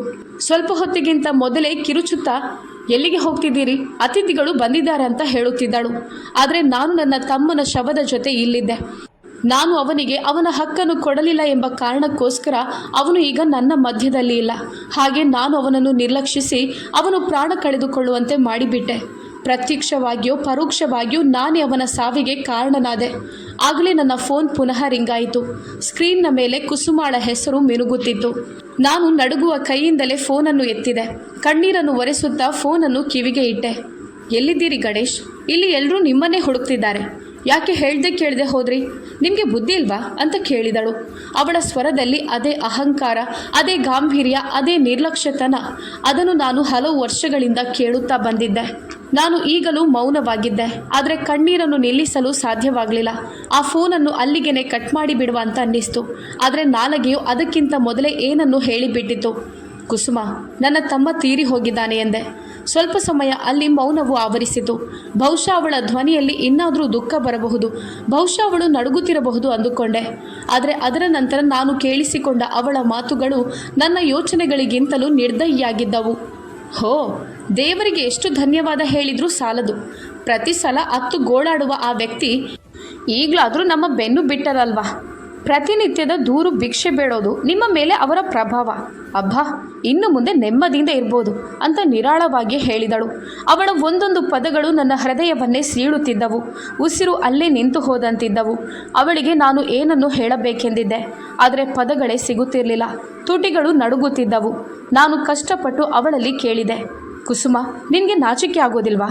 ಅವನು ನನ್ನ ತಮ್ಮ. ಅದೂ ಅಲ್ಲದೆ ಅವನ ಹೆಂಡತಿ ಮಕ್ಕಳು ಎಲ್ಲರೂ ತಮ್ಮ ಜೀವವನ್ನೇ ಕಳೆದುಕೊಂಡಿದ್ದಾರೆ ಎಂದೆ. ಅವಳು ನಗುತ್ತಾ, ಗಣೇಶ್, ನೀವು ಇಷ್ಟು ದೊಡ್ಡ ಬಿಸ್ನೆಸ್ ಮ್ಯಾನ್ ಆಗಿದ್ದುಕೊಂಡು ಯಾಕೆ ಇದನ್ನೆಲ್ಲ ಯೋಚಿಸ್ತಿಲ್ಲ? ಈ ಎಲ್ಲ ಬಡವರು ನಿನ್ನಂಥ ಶ್ರೀಮಂತರನ್ನು ಮೂರ್ಖರನ್ನಾಗಿ ಮಾಡ್ತಿದ್ದಾರೆ. ದೇವರು ಅವರನ್ನು ಬಡವರನ್ನಾಗಿ ಮಾಡಿದ್ದಾರೆ, ಯಾಕಂದರೆ ಅದು ಅವರ ಅದೃಷ್ಟ. ನಾವು ಯಾಕೆ ನಮ್ಮ ಅಮೂಲ್ಯವಾದ ಹಣವನ್ನೆಲ್ಲ ಅವರ ಮೇಲೆ ವ್ಯರ್ಥ ಮಾಡಬೇಕು ಅಂತ ಕೇಳಿದಳು. ನನ್ನ ಹೃದಯವು ವೇಗವಾಗಿ ಬಡಿಯುತ್ತಿತ್ತು. ಈಗಲೇ ನನ್ನ ಎದೆ ಒಡೆದು ಹೊರಗೆ ಬರಬಹುದೇನೋ ಎಂಬಂತಿತ್ತು. ನಾನು ನಡುಗುವ ಧ್ವನಿಯೊಂದಿಗೆ ಅವಳಲ್ಲಿ ಕೇಳಿದೆ, ನಾನು ನಿನಗೆ ದೇಣಿಗೆಯ ಹಣವನ್ನೆಲ್ಲ ಬಡವರಿಗೆ ಹಂಚಲು ಕೊಡುತ್ತಿದ್ದೆ, ಆದರೆ ನೀನು ತಾನಾಗಿ ಅಂಥ ಅಸಹಾಯಕ ಜನರಿಗೆ ಹಂಚುತ್ತಿದ್ದೇನೆ ಅಂತಾನೂ ಹೇಳಿದ್ದಿ. ಈಗ ಬಡವರ ಬಗ್ಗೆ ನಿನ್ನ ಬಾಯಿಂದ ಈ ಮಾತೆ ಅಂತ ಕೇಳಿದೆ. ಆಗ ಅವಳು ಆಳವಾದ ಉಸಿರನ್ನು ತೆಗೆದುಕೊಂಡು ಶಾಂತವಾಗಿ, ನಾನು ಯಾವತ್ತೂ ಸಹ ಯಾವ ಬಡವನಿಗೂ ದಾನದ ಮೊತ್ತವನ್ನು ನೀಡಲೇ ಇಲ್ಲ. ಅದೂ ಅಲ್ಲದೆ ನನಗೆ ಈ ದಾನ ದೇಣಿಗೆ ಎಂಬುದರಲ್ಲಿ ನಂಬಿಕೆನೇ ಇಲ್ಲ. ನಾನು ಆ ಹಣವನ್ನೆಲ್ಲ ನನ್ನ ಆಭರಣಗಳ ಮೇಲೆ ವ್ಯಯಿಸಿದ್ದೇನೆ. ಉಳಿದಂಥ ಹಣವನ್ನು ಮಕ್ಕಳಿಗೆ ಹಾಗೂ ನಿಮ್ಮ ಅತ್ತೆ ಮನೆಯವರಿಗೆ ಉಡುಗೊರೆ ರೂಪದಲ್ಲಿ ಕೊಟ್ಟಿದ್ದೇನೆ ಎಂದಳು. ಅವಳ ಮಾತು ಕೇಳಿ ನನ್ನ ಕೈಗಳು ನಡುಗುತ್ತಿದ್ದವು. ನಾನು ಅಲ್ಲೇ ಕಲ್ಲಾಗಿ ಕುಳಿತಿದ್ದೆ. ನನ್ನ ಜೀವನದಲ್ಲಿ ಇಂತಹ ದೊಡ್ಡ ಮೋಸವನ್ನು ಯಾವತ್ತೂ ನಾನು ಅನುಭವಿಸಿರಲಿಲ್ಲ. ಹಲವು ವರ್ಷಗಳ ಶ್ರಮ, ಪೂಜೆ, ಪ್ರಾಮಾಣಿಕತೆ ಎಲ್ಲವೂ ಒಂದು ಕ್ಷಣ ನಿಷ್ಪ್ರಯೋಜಕ ಅಂತ ಅನ್ನಿಸಲು ಪ್ರಾರಂಭವಾಗಿತ್ತು. ನಾನು ಒಡೆದು ಹೋದ ಮನಸ್ಥಿತಿಯಿಂದ ಅವಳನ್ನು ಕೇಳಿದೆ, ನನಗೆ ನೀನು ಮೋಸ ಮಾಡ್ತಿದ್ಯಾ ಅಂತ ನಿನಗೆ ಅನ್ನಿಸಿರ್ಲಿಲ್ಲವೇ? ನಿನ್ನ ಅತಿ ಆಸೆಗೆ ಈ ಮುಗ್ಧ ಮಕ್ಕಳು ಬಲಿಯಾದರೆ ಅಂತ ಕೇಳಿದೆ. ಅವಳು ಈಗಲೂ ನನ್ನಲ್ಲಿ ಅಸಡ್ಡೆಯಿಂದಲೇ ಮಾತನಾಡಿದಳು. ಗಣೇಶ್, ನೀವು ತುಂಬ ಸರಳ ವ್ಯಕ್ತಿ, ಮುಗ್ಧರು. ನಿಮಗೆ ಲೆಕ್ಕ ಹಾಕೋದು ಹೇಗೆ ಅಂತ ಇನ್ನೂ ತಿಳಿದಿಲ್ಲ. ನೀವು ಶ್ರಮಪಟ್ಟು ದುಡಿಯುತ್ತಲೇ ಇದ್ದೀರಿ. ಆದರೆ ಅವೆಲ್ಲವನ್ನು ಸಂಭಾಳಿಸಿಕೊಂಡು ಬಂದವಳು ನಾನು. ಅದಲ್ಲದೆ ಈ ದಾನ ದೇಣಿಗೆಯ ಮಾತು ಇದೆಲ್ಲವೂ ಹಳೆ ಕಾಲದ ಸಂಪ್ರದಾಯ. ಈಗಿನ ಕಾಲದ ಜನರು ತಮ್ಮ ಫ್ಯಾಮಿಲಿಗಾಗಿ ದುಡಿಯುತ್ತಾರೆ, ಇನ್ನೊಬ್ಬರಿಗಾಗಿ ಅಲ್ಲ. ನನ್ನ ಅಸ್ತಿತ್ವದ ಪ್ರತಿಯೊಂದು ಅಂಶವೂ ಕಿರುಚುತ್ತಾ ನಾನೇ ನನ್ನ ಜೀವನದ ಅತ್ಯಂತ ದೊಡ್ಡ ಅಪರಾಧಿ ಅಂತ ಹೇಳುತ್ತಿತ್ತು. ಸಹಾನುಭೂತಿ, ದಯೆ, ಪ್ರೀತಿ, ಸಂಬಂಧಗಳ ಬೆಲೆ ಅರಿಯುವುದನ್ನು ಮರೆತು ಬಿಟ್ಟಂಥ ಒಬ್ಬಳು ಮಹಿಳೆಯ ಮೇಲೆ ಇಷ್ಟು ವರ್ಷ ನಾನು ಭರವಸೆ ಇಟ್ಟಿದ್ದೆ ಎಂಬುದನ್ನು ಯೋಚಿಸಿಯೇ ನನಗೆ ನಾಚಿಕೆಯಾಗುತ್ತಿತ್ತು. ನನ್ನ ತಮ್ಮನ ರಕ್ತ ನನ್ನ ಕೈಯ ಮೇಲೆ ಇದ್ದರೆ ಆ ರಕ್ತ ಹರಿಯಲು ಕಾರಣವಾದಂಥ ಕಠಾರಿ ಕುಸುಮಾಳ ಕೈಯಲ್ಲಿತ್ತು. ಅವಳ ಮೋಸದಿಂದಾಗಿ ನಾನು ನನ್ನ ತಮ್ಮನಿಂದ ಬೇರೆಯಾದೆ. ನಾನು ಇನ್ನೂ ಸಹ ಆ ಫೋನನ್ನು ನನ್ನ ಕಿವಿಗೆ ಇಟ್ಟುಕೊಂಡು ಕುಳಿತಿದ್ದೆ. ಆದರೆ ನನ್ನ ಸ್ವರವು ಎಲ್ಲೋ ಅಡಗಿ ಕುಳಿತಿತ್ತು. ನನ್ನ ಶರೀರವು ಅಳುವುದನ್ನೇ ಮರೆತಂತೆ ನನ್ನ ಕಣ್ಣುಗಳಿಂದ ಕಣ್ಣೀರು ಬತ್ತಿ ಹೋಗಿತ್ತು. ಬಡವರನ್ನು ದೇವರೇ ಬಡವರನ್ನಾಗಿ ಮಾಡಿದ್ದಾನೆ, ನಾವಲ್ಲ ಎಂಬ ಅವಳ ಕೊನೆಯ ಮಾತು ನನ್ನ ಕಿವಿಗೆ ಇನ್ನೂ ಅಪ್ಪಳಿಸುತ್ತಲೇ ಇದ್ದವು. ಅವಳ ಆ ಒಂದು ಪದ ನನ್ನ ಹೃದಯವನ್ನು ವಿಷದಂತೆ ಪ್ರವೇಶಿಸಿತು. ನಾನು ಜೀವನದಲ್ಲಿ ಏನನ್ನು ಕಲಿತು ಅದರ ಮೇಲೆ ನಂಬಿಕೆ ಇಟ್ಟಿದ್ದೇನೋ ಆ ಮಹಿಳೆ ತನ್ನ ಸ್ವಾರ್ಥ ಹಾಗೂ ನಿರ್ದಯದಿಂದ ಅವೆಲ್ಲವನ್ನು ಒಂದೇ ಸಲ ಚಿವುಟಿ ಹಾಕಿದ್ದಳು. ನಾನು ಫೋನನ್ನು ಬಂದ್ ಮಾಡಿಟ್ಟಾಗ ಅದು ತಾನಾಗಿಯೇ ನನ್ನ ಕೈಯಿಂದ ಬಿದ್ದು ಬಿಟ್ಟಿತ್ತು. ತಮ್ಮನ ಶವದ ಹತ್ತಿರ ಕುಳಿತಿದ್ದ ನನಗೆ ಮನಸ್ಸಲ್ಲಿ ಒಂದೇ ಒಂದು ಯೋಚನೆ ಸುತ್ತಾಡುತ್ತಿದ್ದವು. ಯಾಕೆ ನಾನು ಅವನಿಗೆ ದಾನದ ಮೊತ್ತವನ್ನು ನೀಡಲು ದೃಢವಾದ ಮನಸ್ಸು ಮಾಡಲಿಲ್ಲ? ಆದರೆ ಇದಕ್ಕಿಂತಲೂ ದೊಡ್ಡ ಅಪರಾಧವೆಂದರೆ ನಾನು ಆ ಹಣವನ್ನು ಎಂಥ ಕೈಗಳಿಗೆ ನೀಡಿದ್ದೆ ಎಂದರೆ ನಿಜವಾಗಿಯೂ ಅವರು ಅದಕ್ಕೆ ಅರ್ಹರೇ ಆಗಿರಲಿಲ್ಲ. ಇಲ್ಲಿ ಕೇವಲ ನನ್ನ ತಮ್ಮನದ್ದು ಮಾತ್ರವಲ್ಲ, ಬದಲಾಗಿ ನನ್ನ ಆತ್ಮಸಾಕ್ಷಿ, ನನ್ನ ಧರ್ಮ, ನನ್ನ ನಂಬಿಕೆ, ನನ್ನ ಮಾನವೀಯತೆಯ ಕೊಲೆಯೂ ಆಗಿತ್ತು. ಆದರೆ ಕೊಲೆಗಾರ ಬೇರೆ ಯಾರೂ ಆಗಿರಲಿಲ್ಲ. ನನ್ನ ಜೀವನದ ಸಂಗಾತಿ ಎಂದು ನಾನು ಯಾರನ್ನು ತಿಳಿದಿದ್ದೇನೋ ಅವರೇ ಆಗಿದ್ದರು. ಎಲ್ಲ ಮುಗಿದು ನಾನು ನನ್ನ ತಮ್ಮನ ಶವವನ್ನು ಎತ್ತಲು ಭುಜವನ್ನು ನೀಡುವಾಗ ನನ್ನ ಕೈಗಳು ನಡುಗುತ್ತಿದ್ದವು. ಬಹುಶಃ ನಾನು ಆ ದಿನ ನನ್ನ ಹೃದಯದ ಮಾತನ್ನು ಕೇಳುತ್ತಿದ್ದರೆ, ಬಹುಶಃ ನಾನು ನನ್ನ ಪತ್ನಿಯ ಮಾತನ್ನು ಕೇಳದೆ ಒಂದು ಸಲ ನಾನು ನನ್ನ ತಮ್ಮನ ನೋವನ್ನು ನನ್ನ ನೋವೆಂದು ಭಾವಿಸಿದ್ದರೆ, ಬಹುಶಃ ನಾನು ಇಷ್ಟು ಮಾಡಿದ್ದರೆ ಸಾಕಾಗಿತ್ತೋ ಏನೋ ಎಂದು ಯೋಚಿಸುತ್ತಿದ್ದೆ. ನಾನು ಒಮ್ಮೆ ಅವನ ಕೂಗನ್ನು ಕೇಳಿಸಿಕೊಂಡು ಅವನಿಗೆ ಸಹಾಯ ಮಾಡಿದ್ದರೆ ಬಹುಶಃ ಇವತ್ತು ಅವನ ಪೂರ್ತಿ ಕುಟುಂಬವು ಈ ರೀತಿ ಬೇರು ಸಮೇತ ಕಿತ್ತು ಹೋಗುತ್ತಿರಲಿಲ್ಲ. ಆ ದಾನದ ಮೊತ್ತ ಕೇವಲ 16,000 ರೂಪಾಯಿಗಳು ಮಾತ್ರ ಆಗಿದ್ದವು. ಆಗ ನನಗೆ ಅದುವೇ ಅಮೂಲ್ಯವೆನಿಸಿತು. ಆದರೆ ಅದರ ಬದಲಾಗಿ ಇವತ್ತು ನನಗೆ ಬೂದಿ ರಾಶಿ ಬಿಟ್ಟು ಬೇರೆ ಏನೂ ಉಳಿದಿರಲಿಲ್ಲ. ನಂತರ ನಾನು ನನ್ನ ಅತ್ತಿಗೆ ಹಾಗೂ ಮಕ್ಕಳ ಆರತಿಯನ್ನು ಸಿದ್ಧಪಡಿಸಿದಾಗ ನನ್ನ ಹೃದಯವು ಆ ದೇವರಲ್ಲಿ ಕಿರುಚುತ್ತಾ ಕ್ಷಮೆಯನ್ನು ಕೇಳಬೇಕೆಂದು ಅನ್ನಿಸ್ತು. ಆದರೆ ಕೈ ಎತ್ತಿ ಪ್ರಾರ್ಥಿಸುವಷ್ಟು ಶಕ್ತಿಯು ನನ್ನೊಳಗೆ ಉಳಿದಿರಲಿಲ್ಲ. ಅದಲ್ಲದೆ ಆ ದಿನ ನಾನು ನನ್ನ ಹೃದಯದಲ್ಲಿರುವ ಸತ್ಯವನ್ನು ಮುಚ್ಚಿಟ್ಟು ಸುಳ್ಳನ್ನು ಬೆಂಬಲಿಸಿ ನನ್ನ ತಮ್ಮನ ಬಡತನವನ್ನೇ ತಮಾಷೆಯಾಗಿ ತೆಗೆದುಕೊಂಡಿದ್ದೆ. ಹಾಗೂ ಬೇರೆ ಏನನ್ನು ಹೇಳದೆ ಮೌನವಾಗಿದ್ದ ಆ ದಿನವೇ ನನ್ನ ಪ್ರಾರ್ಥನೆಯ ತನ್ನತನವನ್ನು ಕಳೆದುಕೊಂಡಿತ್ತು. ಪ್ರತಿ ವರ್ಷವೂ ನಾನು ಕುಸುಮಾಳ ಕೈಯಲ್ಲಿ ದಾನದ ಹಣವನ್ನು ಕೊಟ್ಟಾಗ ಹಿಂತಿರುಗಿ ಯಾವತ್ತೂ ಅವಳಲ್ಲಿ ಆ ಹಣವನ್ನು ನೀನು ಎಲ್ಲಿ ಹೇಗೆ ಖರ್ಚು ಮಾಡಿದೆ ಎಂಬ ಲೆಕ್ಕಾಚಾರವನ್ನು ಕೇಳಿರಲೇ ಇಲ್ಲ. ಆಗ ನನಗೆ ಇಂತಹ ಒಂದು ದಿನ ಬರುತ್ತದೆ ಎಂಬ ಅಂದಾಜು ಸಹ ಇರಲಿಲ್ಲ. ಒಂದು ವೇಳೆ ನಾನು ಆಗಲೇ ಇಂತಹ ನಿರ್ಲಕ್ಷ್ಯತನವನ್ನು ತೋರಿಸದೇ ಇರುತ್ತಿದ್ದರೆ ಇವತ್ತು ಇಷ್ಟು ಜನರನ್ನು ನನ್ನ ಕೈಯಾರೆ ನಾನು ಮಣ್ಣಿನಲ್ಲಿ ಹುದುಗಿಸುವ ಪರಿಸ್ಥಿತಿ ಬರುತ್ತಿರಲಿಲ್ಲ. ನನ್ನ ಫ್ಲ್ಯಾಟ್, ನನ್ನ ಕಾರು, ನನ್ನ ಆಭರಣ, ನನ್ನ ಶ್ರಮ, ನನ್ನ ದುಡಿಮೆ ಎಲ್ಲವೂ ನಾನು ನನ್ನ ಪತ್ನಿ ಹಾಗೂ ನನ್ನ ಮಕ್ಕಳಿಗಾಗಿ ಜೋಡಿಸಿದ್ದೆ. ಈಗ ಅದೆಲ್ಲವೂ ಬೂದಿಯಾಗಿ ಬಿಟ್ಟಿತ್ತು. ಈಗ ನನ್ನಲ್ಲಿ ಯಾವ ಪತ್ನಿಯೂ ಇರಲಿಲ್ಲ, ಯಾವ ಮಕ್ಕಳು ಇರಲಿಲ್ಲ, ಯಾವ ತಮ್ಮನು, ಸೋದರ ಮಕ್ಕಳು, ಯಾವ ಸಂತೋಷವೂ, ಚಿಂತೆಯೂ, ದುಃಖವೂ, ಹೆಮ್ಮೆಯೂ ಹಾಗೂ ಯಾವ ಐಶ್ವರ್ಯವೂ ನನ್ನಲ್ಲಿರಲಿಲ್ಲ. ಈಗ ಇರುವುದು ಒಂದೇ, ಅದು ಕೇವಲ ಪಶ್ಚಾತ್ತಾಪ, ಕೇವಲ ನೆನಪು, ಕೇವಲ ಆ ಒಂದು ಸಮಯ. ಅದು ಆಗಾಗ ಹಿಂತಿರುಗಿ ಬಂದು ನನ್ನಲ್ಲಿ, ನೀನು ನಿನ್ನ ಕರ್ತವ್ಯವನ್ನು ಚೆನ್ನಾಗಿ ನಿಭಾಯಿಸಿದ್ಯಾ? ನೀನು ಆ ದೇವರ ಆದೇಶವನ್ನು ಗೌರವಿಸಿದ್ಯಾ? ದೇವರು ನಿನ್ನಲ್ಲಿ ಕೊಟ್ಟ ವಸ್ತುವನ್ನು ಅದರ ಹಕ್ಕುದಾರರಿಗೆ ತಲುಪಿಸಿದ್ಯಾ ಎಂಬ ಪ್ರಶ್ನೆಯನ್ನು ಒಂದೇ ಸಮನೆ ಕೇಳುತ್ತಿತ್ತು. ಆದರೆ ನನ್ನ ಹತ್ತಿರ ಆ ಪ್ರಶ್ನೆಗೆ ಕೇವಲ ಇಲ್ಲ ಎಂಬ ಉತ್ತರ ಮಾತ್ರವೇ ಇತ್ತು. ದಾನದ ಮೊತ್ತವನ್ನು ನಿಜವಾದ ಹಕ್ಕುದಾರರಿಗೆ ಕೊಡದೆ ನಾನು ದೇವರ ಕೋಪಕ್ಕೆ ಗುರಿಯಾಗಿದ್ದೆ. ಹಾಗೂ ಆ ದೇವರು ನಾನು ಹೆಮ್ಮೆ ಪಡುತ್ತಿದ್ದಂಥ ಎಲ್ಲ ವಸ್ತುಗಳನ್ನು ನನ್ನಿಂದ ಕಿತ್ತುಕೊಂಡಿದ್ದರು. ನನ್ನ ಕಥೆಯ ಅಂತ್ಯವು ನನ್ನ ಮುಂದೆ ಇತ್ತು. ನನ್ನ ತಮ್ಮ ತನ್ನ ಗೌರವ ಹಾಗೂ ಸತ್ಯದ ಜೊತೆಗೆ ಈ ಪ್ರಪಂಚದಿಂದ ಹೊರಟು ಹೋಗಿದ್ದ. ಆದರೆ ನಾನು ನನ್ನ ಸ್ವಾರ್ಥ, ನನ್ನ ದೌರ್ಬಲ್ಯ ಹಾಗೂ ನನ್ನ ಪಾಪಗಳ ಹೊರೆಯ ಕೆಳಗೆ ಹೂತು ಹೋಗಿದ್ದೆ. ಈ ಜೀವನವು ನನಗೆ ಮಾತ್ರವಲ್ಲ, ಬದಲಾಗಿ ದಾನದ ಮೊತ್ತವನ್ನು ಒಬ್ಬರಿಗೆ ಕೊಡುವುದು ನಾವು ಮಾಡುವಂಥ ಸಹಾಯ ಎಂದು ತಿಳಿದವರಿಗೆಲ್ಲ ಇದು ಒಂದು ಪಾಠವಾಗಿರುತ್ತದೆ. ದಾನದ ಮೊತ್ತವು ಯಾವತ್ತೂ ಕೂಡ ಸಹಾಯವಲ್ಲ, ಅದು ಅವರ ಹಕ್ಕು. ಒಂದು ವೇಳೆ ನೀವು ಅವರಿಗೆ ಅದನ್ನು ಕೊಡದಿದ್ದರೆ ಅದುವೇ ಮಹಾ ಅಪರಾಧವಾಗುತ್ತದೆ. ಇವತ್ತು ನನ್ನಲ್ಲಿದ್ದಂಥ ಅವೆಲ್ಲವೂ ಮುಗಿದಿತ್ತು. ನನ್ನ 2 ಪರಿವಾರಗಳು, ನನ್ನ 2 ಮನೆ, ನನ್ನ 2 ಪ್ರಪಂಚ ಇವೆಲ್ಲವನ್ನು ಕಳೆದುಕೊಂಡು ನಾನೀಗ ಒಂದು ವಿನಾಶದ ಅಂಚಿನಲ್ಲಿ ದಾರಿ ಕಾಣದೆ ನಿಂತಿದ್ದೆ. ಹಾಗೂ ಈಗ ಕೊನೆಯದಾಗಿ ಕೇವಲ ಇಷ್ಟೇ ಹೇಳಲು ಅರ್ಹತೆ ಹೊಂದಿದ್ದೇನೆ. ಅದೇನೆಂದರೆ, ಬಹುಶಃ ನಾನು ನನ್ನ ತಮ್ಮನಿಗೆ ಅವನಿಗೆ ಸಲ್ಲಬೇಕಿದ್ದ ದೇಣಿಗೆಯ ಮೊತ್ತವನ್ನು ಕೊಡುತ್ತಿದ್ದರೆ ಈಗ ಎಲ್ಲವೂ ನನ್ನ ಕೈಯಲ್ಲಿರುತ್ತಿತ್ತು. ಈ ಕಥೆಯ ಬಗ್ಗೆ ನಿಮ್ಮ ಅಭಿಪ್ರಾಯವನ್ನು ಕಾಮೆಂಟ್ ಮೂಲಕ ತಿಳಿಸಿ. ಕತೆ ಇಷ್ಟವಾಗಿದ್ದಲ್ಲಿ ಲೈಕ್ ಮಾಡಿ, ಶೇರ್ ಮಾಡಿ. ಧನ್ಯವಾದಗಳು.